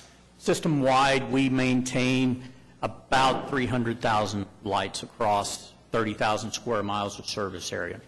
Here in Oklahoma specifically, as you can see, it's roughly 26,700, and you add to that an additional 8,000 that the city owns that OG&E maintains. Those are primarily highway lights. And hey, Brian, so those 26,000, those are, I rewatched Eric's presentation from last meeting this morning, so I noticed that we kind of glossed over this and I didn't maybe fully understand it. Those 26,000 are owned by OG&E? Is that a fair? Yes, those are lights we own, maintain, or responsible for. So, okay. So that's within the confines of the city limits of Oklahoma City. Now, metro-wide, of course, that number will be larger. But do we have some sort of financial responsibility for those 26,000? It's entirely, yes. Okay. Yeah. So there's tariffs that are approved at the Oklahoma Corporation Commission for how we recover the cost associated with maintaining those lights. So you own them, but we pay to maintain? Yes. Yes. Okay. Okay. And do you have a meter? Do you have a way of metering all of those lights? Some street lights, very few street lights are metered. Typically, what will happen is, you mentioned the 3% franchise fee from OG&E. In addition, OG&E also provides a percentage of free service to the cities. And so what you typically see is the cities will use their free service allotment to offset that cost of those street lights. But they are not, as I understand, they're not individually metered. No. We don't have meters on circuits, but when you look at a street light, it consumes typically the same amount of power day in and day out. You calculate that by the number of lights that are there, you get to a total number of kilowatt hours, and then the city can use those to offset the cost of those lights. Is there a GIS, GIS map of where all these 26,742 street lights are? Councilman, there's not. As we transition to LED technology, we will use the mesh network that we've installed for our smart meter network across our footprint. The lights will have a communicating card within them that will communicate via that network. And so then that mapping starts to become possible. Is there a GIS map of the 8,037 city-owned streetlights? Now that we would have to ask ODOT. Simply, the vast majority of those lights are installed by ODOT along major highway arteries. So is it a true statement that we don't know where the 26,742 streetlights are? I don't know that to say we don't know. I mean, the city doesn't know because the city has. No, the city does not. But we have tracking. But is there a map I could point you to that shows you all 26,000 that you have? No. And you don't have any kind of metering of the streetlights that would tell you that electricity is not going to the lights, so the light's out. That's correct. When you think about reporting a street light outage, it's very much like reporting an outage 10 years ago on our system when we had a storm come through and you lost power at your home. You had to give us a call and say, hey, I'm without power. as your neighbors did the same thing, we would be able to build an outage map and know where to send our crews and get them to the right place to make the repair. Today, that's still the type of system we have related to streetlights. We have to actually get a call from a resident or a customer or a business to know that a light has gone out. And then we put it into the system, create a ticket, and then start the process of making those repairs. How long is the process for the repairs? It will depend. I'll talk a little bit about that, but it depends on the type of outage it is. If it's simply a bulb or a ballast, it's a matter of days. But often, street lights require that we do excavating because much of the infrastructure is underground, that we have to get in and actually dig things up, splice repairs. Those are going to take a little bit longer. But we have very specific targets that we give to our contractors that they have to meet based on the type of repair that they're making. And we'll talk more about that. And so I'm hopeful that I can answer that question a little bit more in depth, or at least if you have other questions, we can capture that then. That's okay. Brian, while we're inventorying the types of lights we've got out there, there's one seemingly major category that wasn't really mentioned specifically in the last presentation or on this slide, and that is lights on traffic lights. Correct. Which seem to be at virtually every intersection in Oklahoma City. They are. What are those? Lights on traffic lights. I'm talking about, obviously, street lights, not the red and green lights. Right. Street lights that are above the traffic. We have a process in place that we work through with the city. It's a joint, project, if you will, when those lights go out, because they're signaled, and sometimes the infrastructure to those lights, my understanding actually is behind a panel that the city, we need to work with you all to get access to effect repairs. But typically, we'll work on those bulbs on behalf of the city. If it's a power out issue, if there's a problem with the power to the intersection or to those lights, it's a little bit different, requires more coordination with the city. But we own those. Yes, you own There those. must be thousands of those. So where are they in this counting of 26,000 and 8,000? They're in the 8,037. So the 8,037 properly notes highway lighting, which is pretty important, probably the number one most noted light in Oklahoma City, but also includes Intersection lights, lighting. which Great I've point. noticed have been a pretty significant contributor to the outages. Okay. To that point, we install major minor street lights across our footprint. That includes major arteries, neighborhoods, those types of places. On the highways, ODOT actually installs the infrastructure and will commission that to the city, which retains ownership of those assets. Now, before the commission or before the city actually takes possession of those lights, they have to be in good working order for you all to receive them. But ODOT will commission those to you all, and then we actually will step in on the maintenance side. So I don't know if you all had a chance to talk about the extent of the damage copper theft has caused. This is very reminiscent of an issue that we had in 2006, where we went through a very similar issue. At that particular point, thieves were actually cutting into our electric substations. They were chaining their trucks to underground copper ground wire to the trucks, and then the vehicle would physically pull that copper out of the ground, and they would drag it off. And, that created exponential problems. It just happened to also be in the middle of the summer. We would have widespread outages. You put people at risk.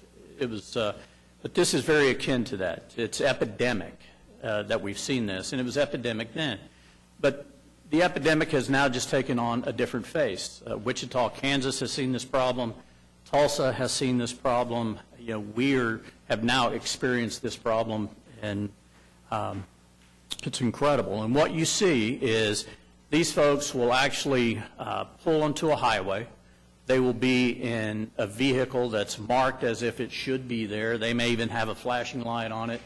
They will have individuals that will have safety vests on. And you'll have one individual that cuts one end of the line, secures it to a truck, and then you'll have another individual who may be 1,000 or 2,000 yards down the way, cut the line at that end, the truck takes off. There's a third individual that's actually sitting in the back of the vehicle. As they're driving down the highway, they're turning a spool to spool the copper as they drive. And that's how we get to 70,000 feet, 13 miles, more than 13 miles of copper. So some of the things that we've done to help expedite or affect as much of these repairs as we can, as quickly as we can, we've looked across our footprint and said, look, anything that we have from an inventory perspective, we want to centralize to Oklahoma City because of the extent of this problem. We're also looking at reconductoring these lights as we have to come back in and make these repairs. We're transitioning from copper to aluminum. That has been helpful. It hasn't been foolproof. I will tell you where we've affected repairs with aluminum. We've seen the same type of activity. They come in, they'll cut. This time, though, as they realize they don't have copper, they actually will just cut it and let it fall back into the road. But yet, we're still faced with the problem of having to come back and, in effect, a repair a second time. Excuse me, couldn't the city, and maybe join with OG&E, offer rewards to, identify people that have been doing this? And Chief City, couldn't we step up the pursuit of this kind of activity? We have a whole presentation. Oh, sorry. Yeah, sorry. We've had a very great working relationship with the chief. I think he's got some very positive news to share. But no, you're right. We've been looking at a multitude of options and other means that we can bring to bear to help stem this problem. Real quick, just to give you an update, these maps are hard to read. I'll kind of just flow through it so you can see. Northwest, we still have one pending problem at Northwest Expressway in Hefner. On the north, north quadrant, you can see there that we have made progress. We've got 4 projects now complete. 4 are pending repairs, and there's really 2 different categories here. There's what we would call a theft repair that we're making. So the original cause of the outage was theft. There's also damage repairs that are being affected as well. So we've got 4 pending repairs on the damage side, 3 complete on the north side. West, you can see making progress. We've made 1. We do have 3 pending repairs. I will share with you that I-40 west of I-44 out to Meridian was repaired. My understanding, it was back down again this morning, so we're going to have to go back. We'll look at that and see what the end result of that was. South side has really been hit rather hard through this. A number of issues that we've needed to address. We are affecting repairs. We're making progress. We still have work to go, but you can see there. I think the easier way to view these is via the spreadsheet that has the red and green, and kind of will tick down through each of the projects that we're working on and their current status. And you can see there, these are the theft-related projects and their current status and the timeline for completion. This is the damage spreadsheet, also with the same information, the location, and the time to effect the repair. So as we are going through the copper issues and making these repairs, and I'll say this too, that copper theft is not limited to our highways. We have smaller incidents across our footprint. We've had, unfortunately, an individual was killed in the process of stealing copper last fall. It's extraordinarily dangerous, but yet we continue to see it. We saw it, very similar situations in 2006, but very dangerous, and we're working to, again, get on top of it. But as we're going through this, we're also beginning the conversion to LED. We've got a couple of projects here in Oklahoma City. If you want to see the net result of the transition, the Adventure District is an area I would encourage you to visit at night. I would also encourage you to visit the Innovation District, where we've also installed LEDs. We're also beginning a process of installing some one-offs across the city. The city of Bethany also has a significant stretch through 66 through Bethany, again, to see the effect. So outside of setting aside Project 180, all this stuff, is anything being delayed because of an interest in replacing it with LED? I mean, is any swath of lights in Oklahoma City outside of downtown not being replaced right now and just being left dark for months at a time? Mayor, the problem that we have at this particular point is, into the slide, as high-pressure sodium and those products begin to become very limited in supply, we are going to see a bit of a delay between when we run out of the physical inventory of the existing lights today and then when we get to them to affect the transition to LED. So there may be some occasion across some areas where they may be out for perhaps a little longer just because of the inventory issue. When we affect this change, when we make this change out, I wish it was as simple as going out and unscrewing an old bulb and screwing a new one in like we do at the house. But unfortunately, the way the system is designed, our system, is the existing infrastructure is at a much higher voltage than LED requires, thus the benefit of LED, using less electricity. So we have to physically go out and re-engineer these spans as we make these repairs and step that voltage down so it can then take the LED. Can you tell us some of the benefits of converting to LED? Why? What Well, are the positives? The positives. One, you're going to consume less energy. Those bulbs are going to have a longer lifespan, ultimately require less maintenance. These lights will actually be interconnected to our mesh network, so we'll actually be able to see them, and when they do go out, that reporting will be real time. So you won't any longer have to rely on a manual process to report that outage. We'll be able to see it, get it into a queue, and affect that repair. But as far as the theft of copper or aluminum, the LED will not play any role with that. No, the LED, the transition to aluminum will help minimize copper theft.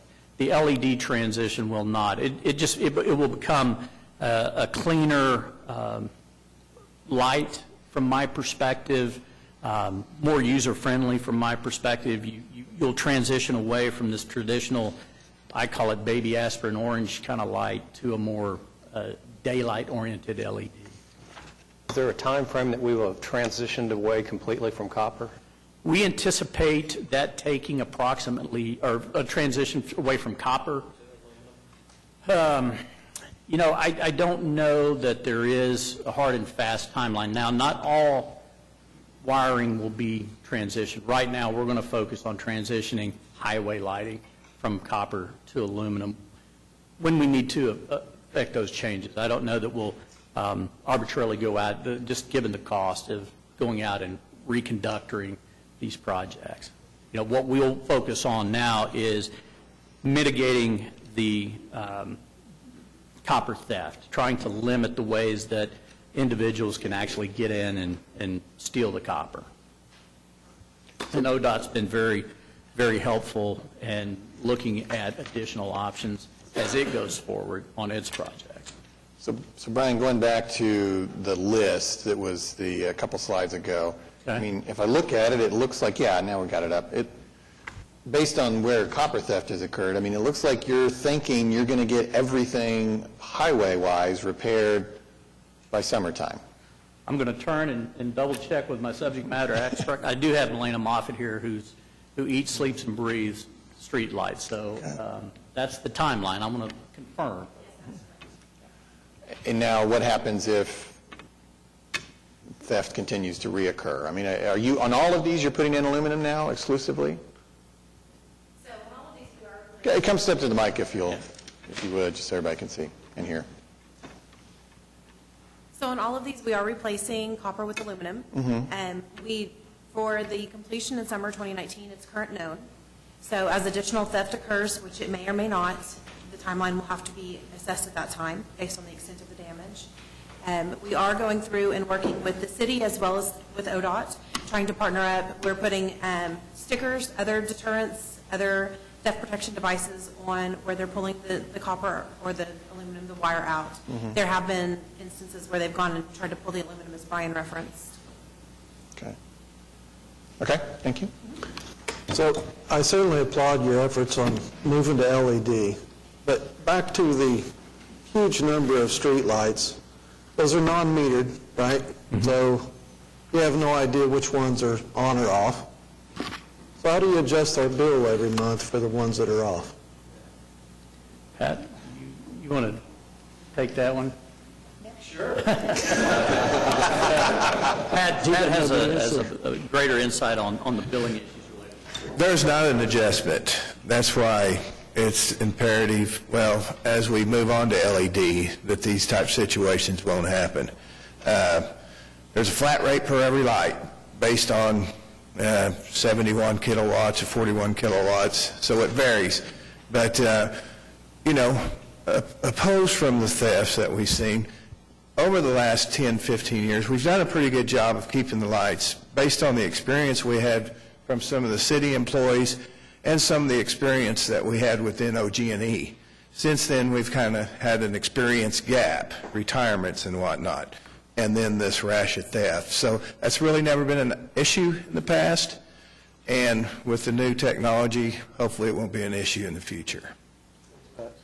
Question, Pat. Yes, Mr. Mack. Several years ago, and Bill, correct me if I'm wrong, I thought you led the charge to get some legislation passed up at the Capitol to go after people who were selling this stolen material. Is that not working? I don't know if, I would think, initially it did, because, again, like Brian said, the 2006 theft that we experienced, there was a lot of, I think, progress made. I don't know if it's a lack of a procedure or whatever the case is, but I think Chief City is going to be able to tell you that if there was any lacks from the recyclable people, that's been addressed now, and I think they'll be very cautious on who they deal with now. I will say there's been some additional efforts this legislative session to strengthen those even further. So I'm hopeful for that, but I'm not sure that the legislation is going to move. But it had been noted, and there was, I believe, a House member from Norman that was actually moving the bill.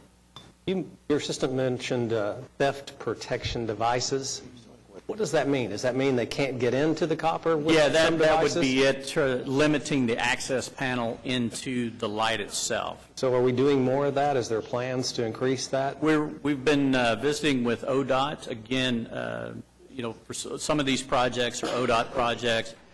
We would need to visit with the city about putting those in if the city wanted to make that investment in. Are they expensive, inexpensive? I believe, you guys correct me if I'm wrong, but I understand they're about $400 per installation.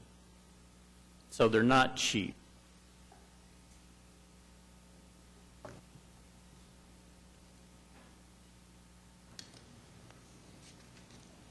Real quickly, just to give you a sense of, and Councilwoman, it's back to your question related to metrics. We have become much more effective in measuring our ability to get these lights changed, get them changed in an orderly fashion, and to provide metrics for both ourselves and our contractors. Today, we look at a all-in typical repair time of about 10 days. 32% of those repairs that we do make are 4 days or less. And if you look to the far right, the tall orange bar is our on-time percentage. The blue is the gap that we still have yet to close. We're not hitting 100% on our metrics, but we're getting close. We're continuing to push for improvement in those metrics. We've brought on additional resources, contract resources, to help, again, with the issues here that we're seeing in Oklahoma City. So we've got the inventory, as much of the inventory as we can, we've brought in, and we've added additional human capital for the problem. So you know, it sounds like you're on top of it, right? And yet I get these continuing messages. I reported, and then I reported again, and then I reported again, and then I was told it was closed, and then but it was still out, and then I reported again. Where do I take these? Because obviously I'm at a loss when I get these kind of comments and messages. Where do I take these? Can I maybe make a new friend today? And we No, you know, we've had very robust conversations with the city about how we capture that collectively. Because of the issues of ownership, we understand that. We have made a commitment to begin meeting on a very regular basis, face-to-face, sitting down and walking through each of these situations. So we all understand where we are, what the current state is. If we are having an issue, if there's going to be an issue, we understand what those are. And, you know, hopefully begin to deliver that information more real time to you all and to our customers. The other thing that we want to do is look for opportunities to make it easier to report these outages through our website. And, you know, the city has done, the Action Center has done a phenomenal job in helping us capture these and get them into our system. Street lights are, again, I think this is where the LED, the transition, having the communicating cards, communicating ability will come in very handy, because we'll be able to identify where a light is, what the situation is, and get it repaired. Brian, what does that sitting down mean? Are you sitting down once a week? Are you sitting down once a month? Do we have a schedule? As often as it will take. Right now, I think we're going to sit down once a week. I mean, Eric has a group that meets with downtown Oklahoma City and city manager's office, and they meet every Thursday to talk about issues that are out there. I mean, I don't think it works to just say, we're going to get together, or whatever. You know, you have to have a day and a date and a time and a commitment. We don't have specific dates and times, but my commitment is we'll sit down every week. Let's That's get that calendared. calendared. That is going to be our plan, is to meet every week until we start to, I mean, once we see progress on there and we feel like the issue's been addressed, it may not continue that way, but our plan right now, I think, would be that we'd be able to sit down and meet once a week and have discussions to make sure, because there can be times, too, that there's infrastructure issues that we need to address on our side that isn't being addressed, and we need to make sure nothing's falling through the cracks in the process. Right.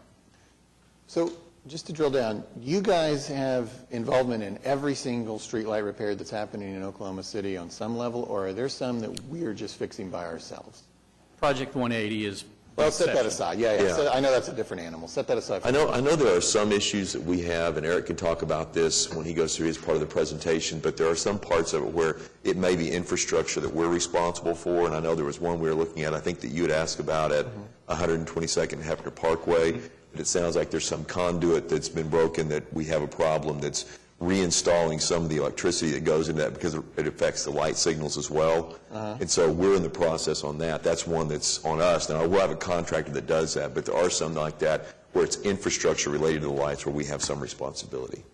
So who's like the person that has their handle on all of this so if I called her with that one, she would say, well, that's not actually our problem. Well, and I think that's one of the issues is that that's one of the reasons we want to be sitting down right now and meeting regularly, because we do have communications between OG&E staff and Public Works staff on a regular basis, but we want to make sure that we're meeting and reviewing all of these issues to make sure nothing's falling through the cracks. And so it's one where OG&E is who we contact if there's an outage, but if it's something that we need to be addressing, that we work with them, to work together with them to make sure we're not missing our part. Now you're going to meet every week, so so nothing's falling through the cracks. Right. Like you're, okay. So is there a mechanism? We have hundreds of city employees driving through the city on any given day. Is there a mechanism for them to report outages? Yeah, they would have the same process. I mean, we can handle that through, bringing it back to Public Works and we can call it in. But honestly, anyone, whether you're a city employee or police officer, firefighter, whoever it is, if you're out there and you see an outage, you can make contact with OG&E's, with their reporting mechanism. Anyone can do that. So how hard would it be to make a GIS map of all the 25,000 streetlights for the city employees? That, I would have to, again, we do? I stand corrected. You want to explain what we do have?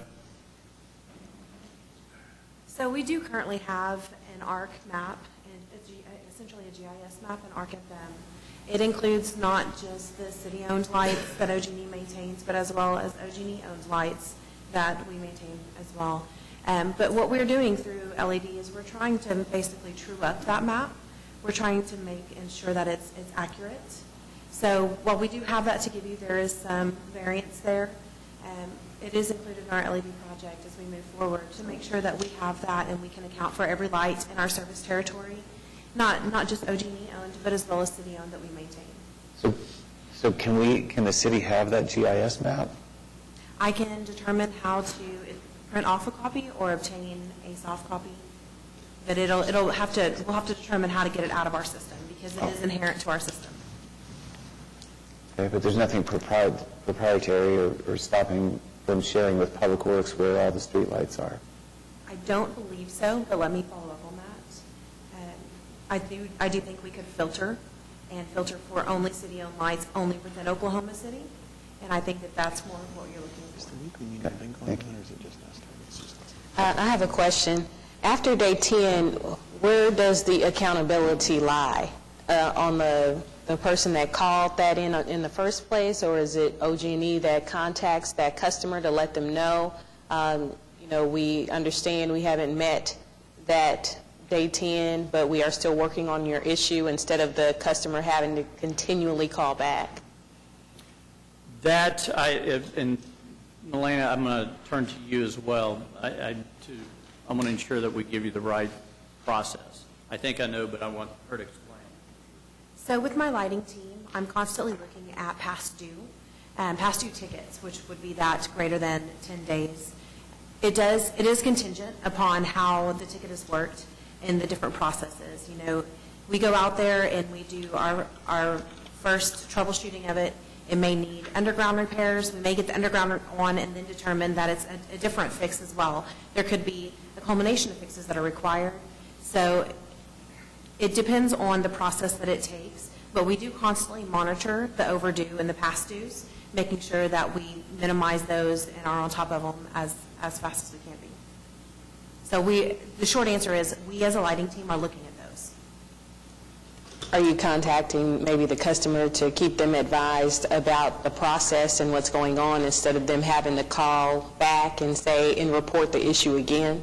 So when I'm able to, yes. It's like I said, it's a bunch of different situations, so it's not clear cut and saying, yes, I absolutely contact them every time.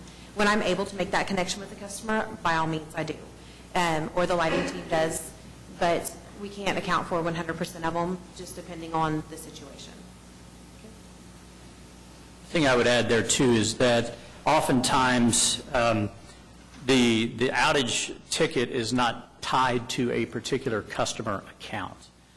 You may have someone who calls in a particular location and lets us know it's out, but there's no formal tie back to that customer account. So we really don't know at that point who we're getting in touch with. So, but we'll get calls and say, hey, do you guys know you have a light out here and here? And, but we can't tie that back to the customer account.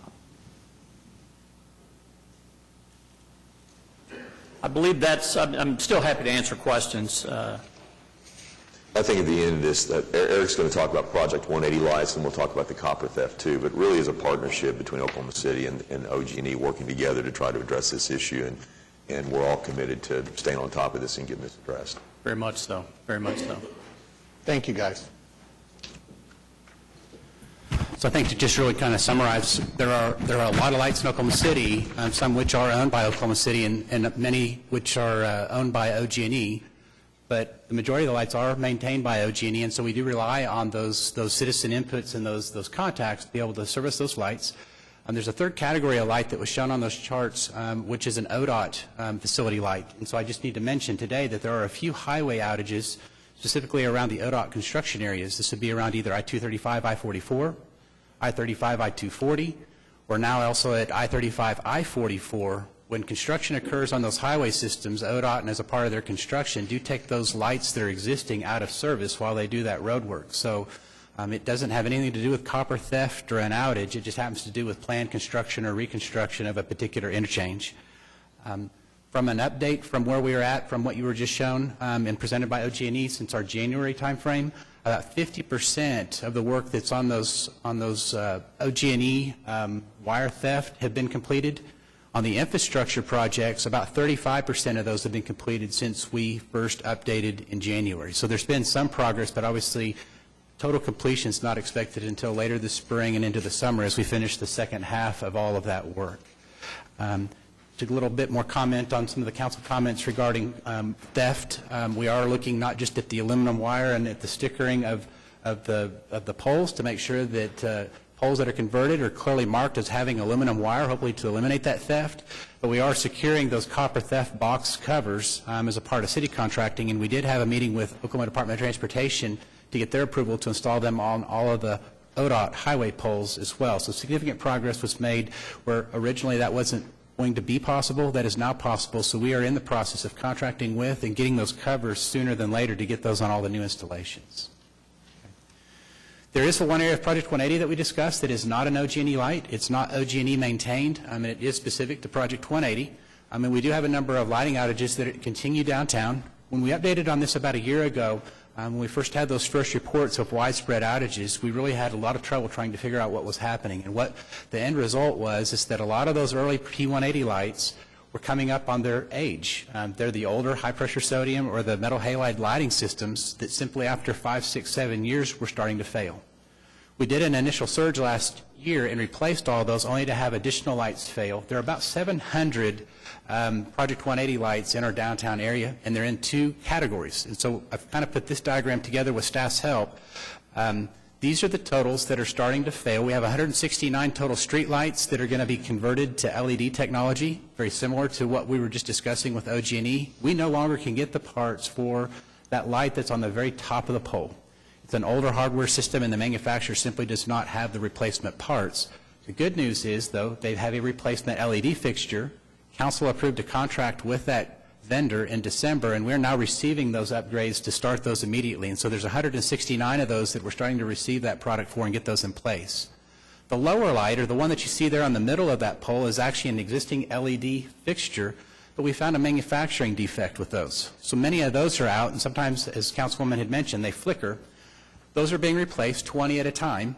We're sending back the fixtures to the manufacturer to have them re-warrantied, but they're basically replacing those. We have the similar schedule to have these all replaced by summer of 2019. So LED upgrades, we do have some downtown outages. Some are very significant. There are also downtown a few that are due to construction. So I think as part of presentations and things that you heard this morning about First National, as we start to work on some of the final P180 packages where we're doing the streetscapes, we are having to take a certain number of lights out of service. One thing that we're recognizing is that even though we take a light out of service and it knocks out an entire block, whether or not we should be thinking about partially powering a block that is totally affected, is there a way to temporarily power it even during construction? And so we're going to look at that opportunity. So Project 180 has approximately 700 lights, correct? Yes. Out of the 700 lights, how many are down right now? Right now, we're estimating in this total of a little more than 200, possibly starting to approach 300. And estimated time of repair? So right now, we're on the same schedule as OG&E to have those done summer of 2019. So the ones that are at the top, and I'll kind of show, we were originally using our city street crews to do these repairs. We are finding that we cannot keep up with our existing crews, and so we have recently received some quotes from some of our contracting partners in Oklahoma City. These would be vendors, electricians that are under current city contracts to help us expedite that process. So we are making that change to supplement with contractors. This is what that LED upgrade looks like. So the light will not look different when it's installed. We simply take the old hardware out of the light. We put the new hardware into the light, but with the numbers that we're talking about, more than 200, it's just a matter of taking some time to get into the downtown area to get those opened up and those replaced. And so that's where the additional contracting crews are going to be most beneficial. And then with the 700 lights, we're not having a copper problem?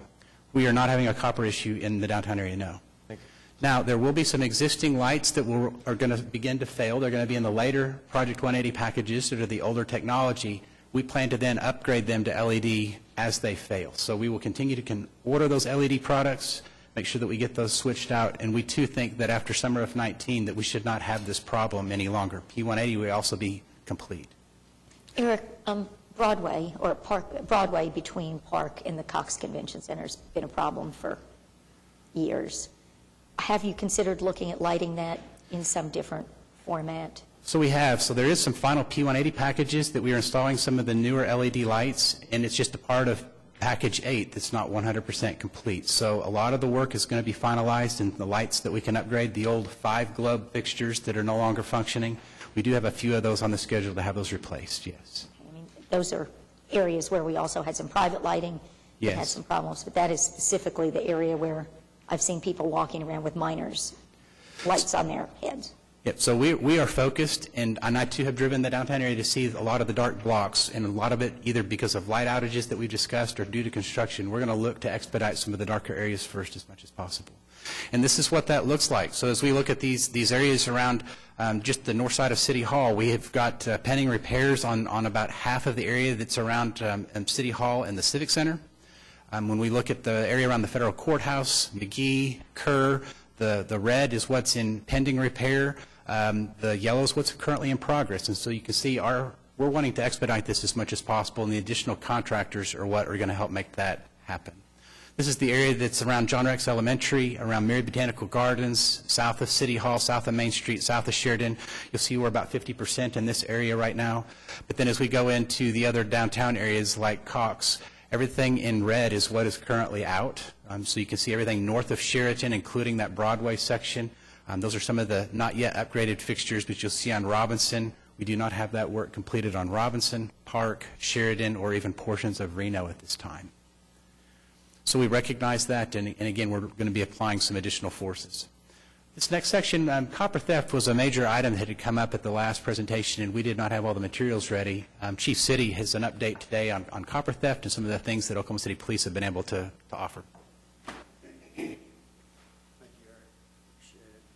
So I'm going to, all my notes, I've written questions from you, so I'll try to get through some of those and answer some of those for you. Besides the presentation, go ahead and throw up the next slide. And I'm going to start the first, thank you. The first 3 bullets there where we've added a second position to metal theft unit, impact units, using them for targeted investigations, compliance, and then our proposed city ordinance. I'll go back to pertain to Councilman McAtee's question. Back in 2006, we did work to get state law changed so that it would actually make recyclers, the buyers, more responsible. Because really, I mean, we can't catch persons committing metal thefts very easily, but we can control what recyclers can self-enforce. They can self-police themselves, but we have to hold them accountable. So we got the state laws changed that made a lot of requirements statewide, and we wanted it statewide because it doesn't do much good just to pass city ordinances, because they'll go outside our county to another city, and if it's not state law also, then all they have to do is steal here and go there. So we worked very hard with the state legislators to get some ordinances passed that would allow us to make recyclers really take a lot of things they have to do, like a person has to provide an ID. They just can't buy from somebody they can't identify, and they have to take a picture of that ID, whether it's a state ID or a driver's license, some type of government ID, and they have to take a picture of that, so we'll have that documented in case that stuff comes up stolen. They also have to take a picture of the items they purchase. They also have to have the person that's selling them sign a disclaimer that they do own it, the copper, and they're selling it, so that we can come back and hold them criminally responsible if they did sell something that we later find out is stolen. We do the same thing, and has been in place for years with pawn shops. So it's just a disclaimer saying I do own this. There are certain items that we also passed on state law that said you can't buy certain items. I think catalytic converters were one of them at the time, because in 2006 they were just through the roof. And so a few items were just absolutely you cannot buy. By state law, that recyclers cannot purchase 4-gauge copper. And I believe 4-gauge copper is what's in the light post. It's the heavier copper, so when they roll up and they're rolling it up, they like that because they're getting more money because it's heavier. There's more copper there than there would be from just stealing out of a home, which may be a 12-gauge or a 10-gauge copper. And we have to get more of it for a lot less. So they become very sophisticated. Obviously, I think changing to aluminum is going to make a huge difference. And once they find out that it's aluminum there, I mean, they can't make much money on the aluminum. Did you say, I'm sorry, it's illegal for the metal recyclers to buy what is being stolen from? 4-gauge, yes. And that's what's being stolen? Yes, and I'll show you, I'll give you an example, because we've increased our enforcement, and I thank Pat for not throwing me on the sword here when he said, when we were talking about, when he's trying to answer Councilman McAtee, because I've talked to Pat about, we did have 2. When we started in 2006, I assigned 2 full-time copper, just theft, metal theft officers, because it was so extreme. Not just copper, but just all kinds of metal. And so we assigned 2 people. Well, since that time in 2006, copper, I mean, it's all about how much copper costs. Copper was twice as much in 2006 than it is today. It's still valuable, especially when you're rolling up rolls of it down the highway. You're making a lot of money, and it's still valuable. But it's not as it went down as a result of that. But we were also very, very aggressive back in 2006 and 2007 when we got the state law passed, because we brought to the council a companion city ordinance, so we could write city based on what the state law was. We have a city ordinance where we could just issue citations to the recyclers in the city and not have to arrest them and go through state charges. We can still file state charges on the 4-gauge if a recycler purchases that. So how in the world have these people sold 13 miles worth of 4-gauge copper wire when it is illegal? There's a lot of recyclers that will take it. And if you have a sophisticated operation, you don't necessarily have to sell it in Oklahoma City. Yeah. Because there's a lot of states with weaker laws, and if you're going to take that much copper, it's worth it to drive to another state and sell it or maybe they have a recycler. Because what we had in like 2006 is we had a lot of mom and pop recyclers. They would even come in from out of state and open up shop for the weekend because we didn't have requirements in place to document it and all of that. So like with pawn shops, we have a program called Leads Online. And so that's all digital, it's all electronic, and they have to submit everything they sell and buy. Well, with the state law written the way it is, and with our city ordinance, we can now require our recyclers to have that same program in place. It's free to recyclers. We can require them to have it in place and to submit all that to us electronically. Makes it much easier because we can do it electronically, and we can start looking for items that we know have been stolen. The other side of that is we're working very closely with ODOT and with OG&E because the important thing is it needs to be reported. If it's not reported, then we don't know about it, then we can't check it.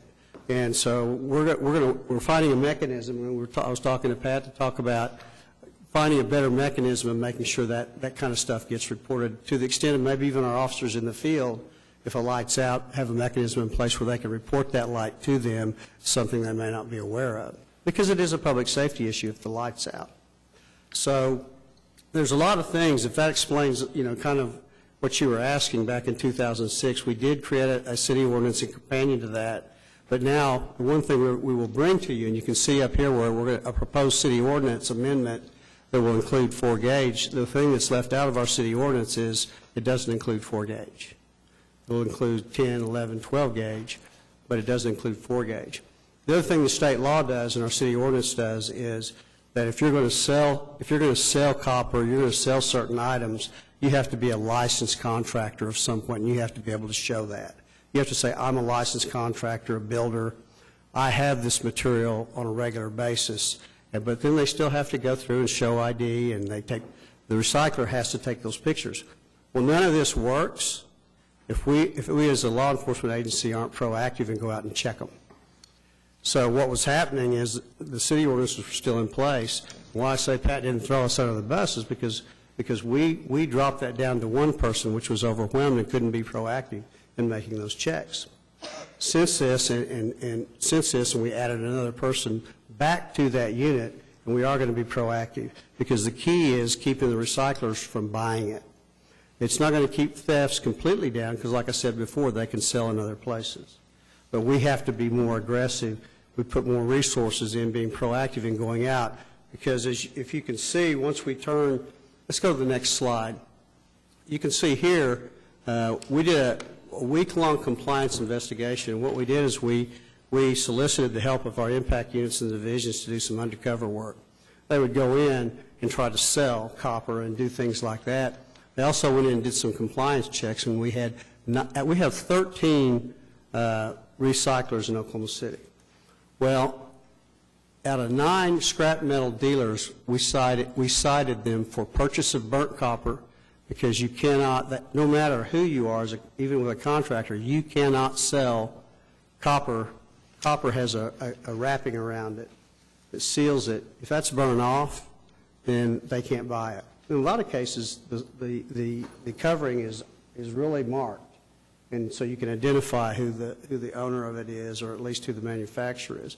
So we had purchase of burnt copper, we had purchase of street signs, and as I said before, we had purchase of copper greater than 4-gauge. That's strictly prohibited to purchase under state law. So they were violating state law at that time. We're going to make sure we can also write them for city ordinance, but we have that state law, and they were violating that. And they're going to continue to violate things if they can get away with it. We have to be more vigilant in requiring them and proper documentation. We have to be checking with them on a regular basis. We had 2 people assigned in 2006 when things were epidemic proportions. We really went out on a regular basis and developed relationships and checked them. If they know we're coming on a random basis, they're going to be more apt to comply.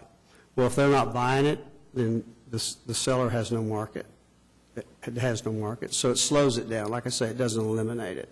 So we have to do a better job of that. You can see here so we're doing more as far as actually providing information to the public about what the problem is through social media, tweeting, all types of things. And as a result of the social media, we had an Action Center report that was reported from a citizen that just took a photograph of a truck loaded with metal. Didn't necessarily mean that was illegal. Turns out it is. We know who the person was, has a history of metal theft. That property, all that's probably stolen metal, and that is currently under investigation. So things we can do proactively also by soliciting the public's help and things like that. Putting stickers, once they go to the aluminum, putting stickers on the poles is really going to help. Even without that, bad guys and crooks, they figure stuff out pretty quick and know where to go and not what to waste their time on. So that's an example of some of the stuff. If we're proactive, that was 1 week's time. that right there sends a message if they know we're doing it. We just have to be more proactive, and we're putting more resources into it. So with undercover work, you went to 14 different dealers, 9 were out of compliance, and you cited them. What is the dollar amount of those citations? I can't answer that. I can get that information for you. I'm not sure what that is. I mean, state law would be much more. It would be a state violation. And if it's if it's repeated offenses, because we want self-compliance by recyclers, because they can do more of preventing that. They can do more preventing that than we can catching them. I mean, ballpark, like $100 or $5? I mean, is it a deterrent, the dollar? The dollar amount? Yeah. It's a deterrent to the recycler, but it's a bigger deterrent if they know we're going to catch them multiple times. And if they're caught multiple times, they will end up being charged in state, which is a much bigger offense. Do you think the council needs to look at the dollar amount to potentially increase it? We can look at that. I'm not sure increasing that dollar amount is going to have a huge effect, but we can certainly look at that. I mean, if it's significant enough, yes. I mean, it could be a deterrent. Thanks.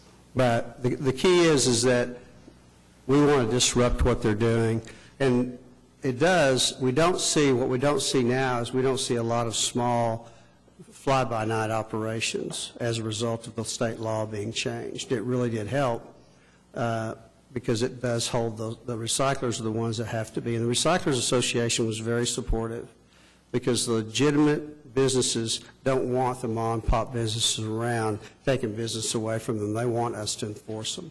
So, and this was a state initiative. We worked with the state association back in Recycling Association back in 2006 to get all that done. So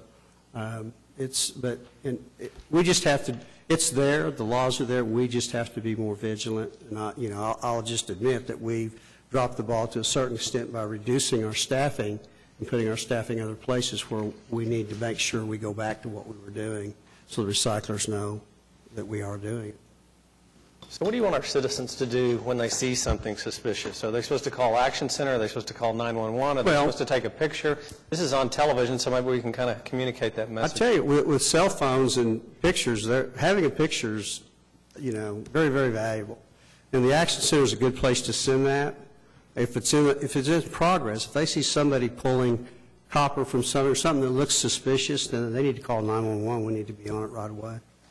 So an OG&E truck is pretty distinct. Like I'm going to assume that they can't paint a whole big truck in, orange and put a cherry picker on it. But if you see almost anything else working on streetlights in Oklahoma City, should you call 911? Should you take a picture? It doesn't hurt to take a picture and send it to us. Or if you just think it doesn't look right or doesn't look like the right truck, you need to call 911. I mean, that's our job, is to go out and check, see who they are. I mean, that's.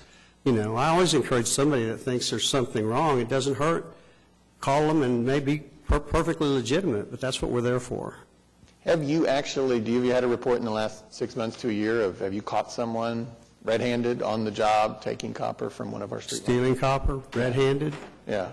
I don't know. I'd have to research it. I mean, this is red-handed right here. Right. But as far as pulling it, Yeah. that's very hard to do. I mean, they're really, like when they get out on the street, most people think of them as just, workers. They try to look like workers and wear the vests and they do things and they're pulling. I mean, normally you would think that's just normal. Well, that's the thing. We keep getting people saying, well, this is impossible. They're doing it. They can't possibly be doing it out in the open. Well, I mean, obviously they are. Right. So we need to be more that's usually vigilant. people aren't suspicious if somebody's just acting normal. Yeah. The next slide really quickly. 2 recent activities, T-Mobile cell tower theft. Photographs were taken from the theft were sent to metal recyclers. So we took photographs of what was stolen, sent it to the recyclers and said, do you have this? And they did, and because of the law the way it is, we have the person identified that did it. We were able to file charges on them. So that's the importance of that law that was passed, is they have to be diligent about who they sell it to and make sure they document it. And that's why we were able to do that. Cox battery theft, in this case, because batteries, I can't remember exactly what they carry in them, but they get a lot of money for those, and those big batteries like that with Cox Cable or OG&E, they had a GPS in theirs, and we were able to track it. We had officers that. When they reported it, we tracked it, and we were able to find out who stole it, find the merchandise, and then file charges on them. So there's a lot of different ways to do that. And again, if we know that there's a pattern, if we have a system in place where we're getting the information, either from OG&E, ODOT, or from Public Works, we just have to coordinate, our communication a lot better. Because if we know there's a trend, not only can Public Works or OG&E also identify that trend, but we can too. And that helps us because there's a lot of things we can do proactively if we know there's a pattern or a certain area that's being hit. So, Craig, Eric, the mayor's driving home tonight, and he gets to 122nd Hefner Parkway. He sees a light out. What's he supposed to do? Call the Action Center? What's the best way to report this? I think the best way to report outages is on this next slide that goes to the reporting of outages through OG&E, because they're going to be the leader in most of that, and if there's something that's related to us, they can contact us. And if Action Center does receive a call, is that information forwarded to OG&E by the Action Center? Yes. Thank you. So I think as we just wrap up, the final slide that we did have for you is on the reporting of the outages. And so because the majority of the streetlights are maintained by OG&E, you have two options. You can go to OG&E.com if you have an account, and you can actually report the outage there. You can also call this telephone number that we have on the screen, 272-9741. And when prompted, say outage, and then say light or dial 6. And so with that, you can report those. The partnership between Oklahoma City and OG&E, should they find that it's a city-owned light, they will forward that automatically to Public Works so that we can go ahead and get that addressed as a city-owned light, predominantly like a P180 light that might have been accidentally called into OG&E. But vice versa, should somebody call the city's Action Center line, we too, if it was an OG&E light, we have the ability to get that information forwarded to OG&E very quickly for the repair. So does OG&E convey this information to you daily, weekly? We have staff on both sides. I would say that the day that it occurs, we're conveying it that day to the proper organization. So if we find that it was reported to one and not the other, we'll have that happen. So our Traffic Operations Division, which does all of our streetlights, they also do new streetlight requests, are the ones that communicate regularly with OG&E. The final slide was just a wrap-up slide. It was just talking about the schedule, and I think we mentioned this just a couple of times. On the copper theft, most of those repairs are anticipated to be completed by August. On the damaged infrastructure, again, by summer. Those will be the areas that where the copper thieves have damaged the infrastructure, and we do have city contractors working on those. When I mentioned the ODOT construction projects, there's a number of those projects that I mentioned, interstate projects that are not scheduled for completion until next year. So those lights will not come on before that construction is complete. But the P180 lighting also is on a summer completion schedule. You should start seeing some of those areas repaired and lights starting to be restored. It's not as if all of them are going to be restored all at once and magically all the lights are going to appear. So you should see some progress very quickly if you have not already. But with that, we can answer any additional questions you might have.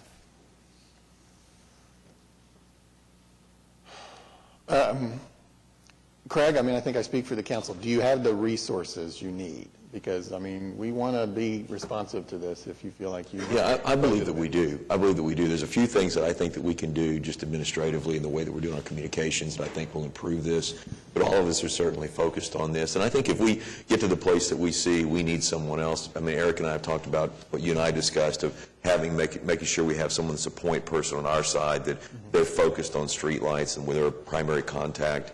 I think there's a few things like that we can just do within our current staffing. But if we see that we get to a place that we need additional staffing or additional resources, we'll certainly bring that back to the council.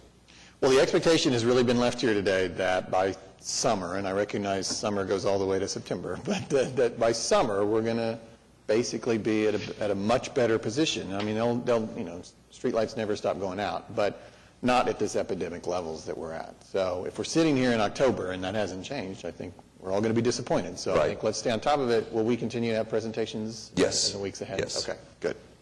Craig, if they give you a GIS map of all the streetlights, is that something we can put on the city's website for the public? If we've got the information, we can put out. We want to work with them and make sure of what we're putting out. But yeah, I think as long as we have the information, we can make it available.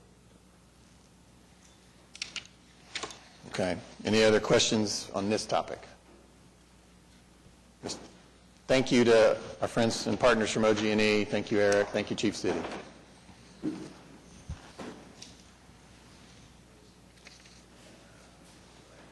Mr. City Manager, do you want to Yes, finish I up think City we- Manager reports, and then maybe we'll go back to the bond issue? Yes, so on the city manager reports, we're going to postpone the Better Streets presentation again. The other thing... Not again, this was its first time on the... Actually, it was our second time. Oh, no. I missed, I'm sorry. I thought you were wrong. So it's our second time to do that, but we will bring it back to you in a commitment that we'll get that completed.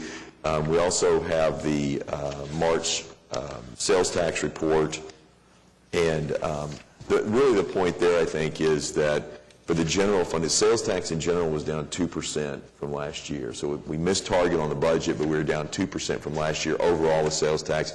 Within the general fund, just because of the reallocations with the new taxes we converted last year, it was actually down 4%. So we felt we actually got to the place in the general fund we're on sales tax below target now. And so it's one for us to really look at to make sure that we're not looking at just an anomaly here. You know, Russell's cautioned that we're going to see a slowing in our sales tax growth in the second half of the year. We didn't expect a decline. We've seen, I think this is the first time in 22 months that we've actually had a decline, so it's something that we've really got to be aware of. And even if this isn't a sign that we're going to see declining sales tax, I think it certainly is the indication that we're going to see it at a lower level of growth than what we've had in the past, so we'll continue to monitor this going forward. Still in a real good position with use tax. It's been very strong with especially with the internet sales tax that we've been receiving, and actually we receive it as a use tax, but that's still provided great performance for us in this year. So still well ahead target when combined sales and use tax, but we did see that first month of decline. It's something that we've got to monitor. So, Greg, so on the OG&E, so do we get 3% of all their sales in Oklahoma City? Yes. And that goes where? The general fund? It's in the general fund, yes. So we have franchise fees from Cox, Right. you know, for cable, for ONG, for the gas, and for OG&E. It's one of our largest sources of revenue when you get outside of sales and use tax. So about how much, do you know that? Do you know the number on that? I'll have to get that for you. I don't know the exact number. I looked at ONG last week because we were having a conversation on that, and it was like $6 million, and I know OG&E is more than what ONG is. I would give you a guess, but we might be able to get something here pretty quickly. Okay. So they just tally up how much, all their metering citywide, what they charge for that, and 3%? Right. It's 3% of their gross revenues, and it identifies what's included in those revenues. 3% of that comes back to the city. Thank you. Okay. Well, that concludes city manager reports. Let's now move back to, as per earlier promised, to item 9G1, 9G2, 9H1, 9H2, and we'll take them in order. So Kenny is back now to speak to us about these. Again, it divides the two sales between the gold sale, which is the taxable, and then the GO sale, which is the tax exempt. So we'll let Kenny present our sorry for the results. delay. I just wanted to keep our two council people around as long as we possibly could. On item G, 1 and 2, that's the gold sale. So we were selling $30 million of our $60 million that was authorized in the 2017 gold bonds. So that will leave, we're selling half of that. Thanks, Daniel. Happy to report we received 10 bids. Our final interest rate on that was 3.25%, purchased by Raymond James. So again, want to remind that our AAA rating was affirmed by both Moody's and S&P, so that definitely contributes to the good rate that we got on that. And we'll be closing on those May 7th. Items H, 1 and 2, is the $75.6 million of GO bonds. This is our regular tax-exempt infrastructure bonds. We also received 10 bids on those, 2.88% interest rate, so that was bought by Morgan Stanley. And both of those, both the gold and the GO, are both 20-year bonds. So those are just really outstanding rates, especially in this market environment. Those will close on May 7th as well, so that's when the funds will be available. So one thing I did just want to say about item H, on the GO bonds, is that $75 million is what we're selling that we sold this morning.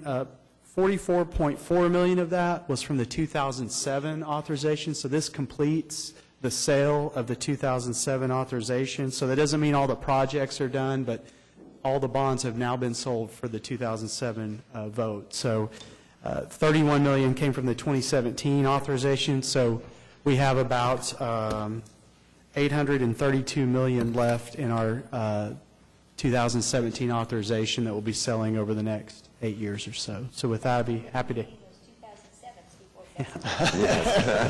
You're welcome. Take any questions if you have them. So I want to point out on, it's labeled as item 9-1I. Yes, I mean, that I'm should sorry. be G. You're correct. And it should be G. Yeah. So just to make One of sure, your items is everyone, just the one that we memo. handed out on the memo. Okay, any questions for Kenny? If not, we'll start churning through the 4 items here that we've got to approve. So 9G1 is the award of purchase of the $30 million City of OKC GO limited tax bonds. Got a motion and a second. Any further discussion? Seeing none, cast your votes. Passes unanimously. Item 9G2, this is an ordinance on final hearing with an emergency providing for the issuance of GO limited tax bonds in the sum of $30 million, et cetera. I'll take a motion on this. Got a motion and a second. Any discussion? Seeing none, cast your votes. Passes unanimously. Oh, was that a separate vote? Okay, I'd take a motion on the emergency as well. Motion and a second. Any discussion? Seeing none, cast your votes. Passes unanimously. Okay, now we're at 9H1. This is award of purchase of the $75,655,000 City of OKC GO bonds, Series 2019, et cetera. Take a motion on this. Got a motion and a second. Any discussion? Seeing none, cast your votes. Passes unanimously. This brings us to 9H2, ordinance on final hearing. This will require an emergency vote afterwards, providing for the issuance of general obligation bonds in the sum of $75,655,000 by the City of Oklahoma City, et cetera. Got a motion and a second. Any discussion? Seeing none, cast your votes. Passes unanimously. What? I want this motion to come from Councilwoman Salyer. And I would like the second to come from Councilman Shadid.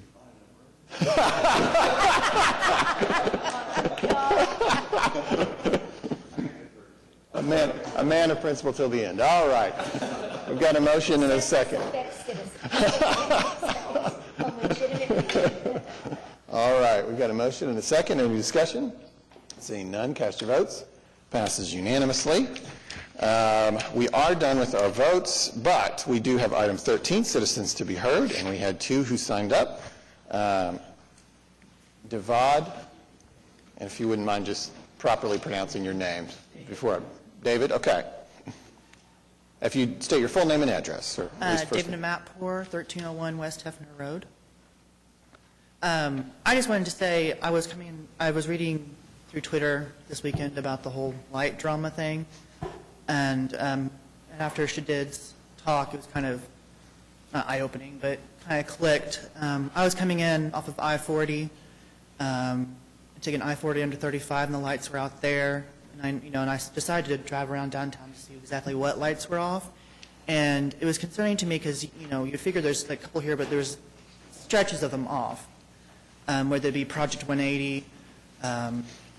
The regular lights, and then what was really concerning to me is I went to exit downtown to go on the Oklahoma City Boulevard, and all those lights were off. It wasn't just 1 or 2, it was that stretch on the west side of Oklahoma City Boulevard, or the west part, are completely off. And I know that a lot of people are saying, well, it's copper theft or hardware, and it's just, to me as an Oklahoma City citizen, I live off Hefner and Western, and I've been told that a lot of times, not through councilmen, but through other people who've been here a long time, that, oh, well, we have to work on downtown because downtown used to be Crack Row or whatever. And, I push a lot of people like, well, I hope, with the future maps vote, we can see more projects, outside the urban core to where I live, to where I'm not hitting potholes every time I drive to the grocery store or to work or, regardless. And it's disconcerting to me in that, when people like me, we bring up the stuff, what issues we're having in my district or we're having in my area. We're like, well, we can't have a strong city without a strong downtown. We have 620 square miles to maintain, and, and I'm always like, well, okay, we have 620 square miles, and, and I think it's kind of like a slap in the face to us up there that we're continuing, like Mr. Ed Shadid said, are we keeping the sales tax rate low, artificially low, so we can have MAPS projects? And these MAPS projects are primarily located downtown. And I did listen to this presentation of OG&E, and I have to admit I am one of those people who really can't see somebody rolling up 13 miles of copper wire without the cops seeing something. But I just want to be heard, and that it's concerning when I see on Twitter or social media when people say, well, we hear your concerns, but we have 620 square miles to maintain. To me, that's saying, well, you live in those miles that we really don't care about. I was driving there, and then I decided to go off Hefner, and driving up Hefner Parkway. There was lights out in construction zones, which OG explained. But my main concern is, we're told that, and then we have somebody who dies off of Classen Boulevard, which I know they're still seeing what caused that or whatever, but, I have to say, there's been times when I've been driving around downtown or Classen or just in the urban core, and I don't see the bicyclists at night. They're not wearing reflective clothing. I don't think it's their fault themselves. It's just that we have streets where the lighting's out, and you really can't see anything until you're right up on the bicyclist or the person who's crossing the street. And so when I hear like this laissez-faire attitude towards these street lights, my concern is are we giving people a deadline? I would say, okay, you need to fix these street lights by this time. You need to have these lights lit up by this time. Because, we're told, well, we need to focus on downtown with the MAPS projects, but like the gentleman said, the Project 180 lights are coming due in age. Are they being replaced, quickly? And that's my main concern is, we have somebody die, we have all this. Well, how are you going to ask us to vote on MAPS 4 or these capital projects when it seems like we can't even take care of the projects we have now? Yes, downtown worked on, but when I'm driving downtown and I'm seeing all these lights out, especially what was really shocking was the Oklahoma Boulevard lights were all out on the west side. Not just a couple, they were all out, and it was really dark. And I'm just like, well, this is supposed to be an up-and-coming thing. We're supposed to be finishing it. Why are these lights out? Especially in that construction zone. There's only a stop sign, not really well lit. And so that's why I came here today. It's just that, as a council, could you please, set a deadline with OG&E, set a deadline with the Public Works and saying, okay, we need to get this done. We have, I'm not saying there's like mass people dying because the streetlights are out, but there are concerns. The gentleman did pass away this past weekend by getting struck by a car. I mean, I haven't personally hit anybody with my car, but I said there was been close calls. That's all. Thank you. Thank you. We also have another citizen who signed up, Michael Washington. Does not appear to be in the chamber. That's all the citizens who have signed up. That means we have concluded our business. Meg? Ed? Thank you. We are adjourned.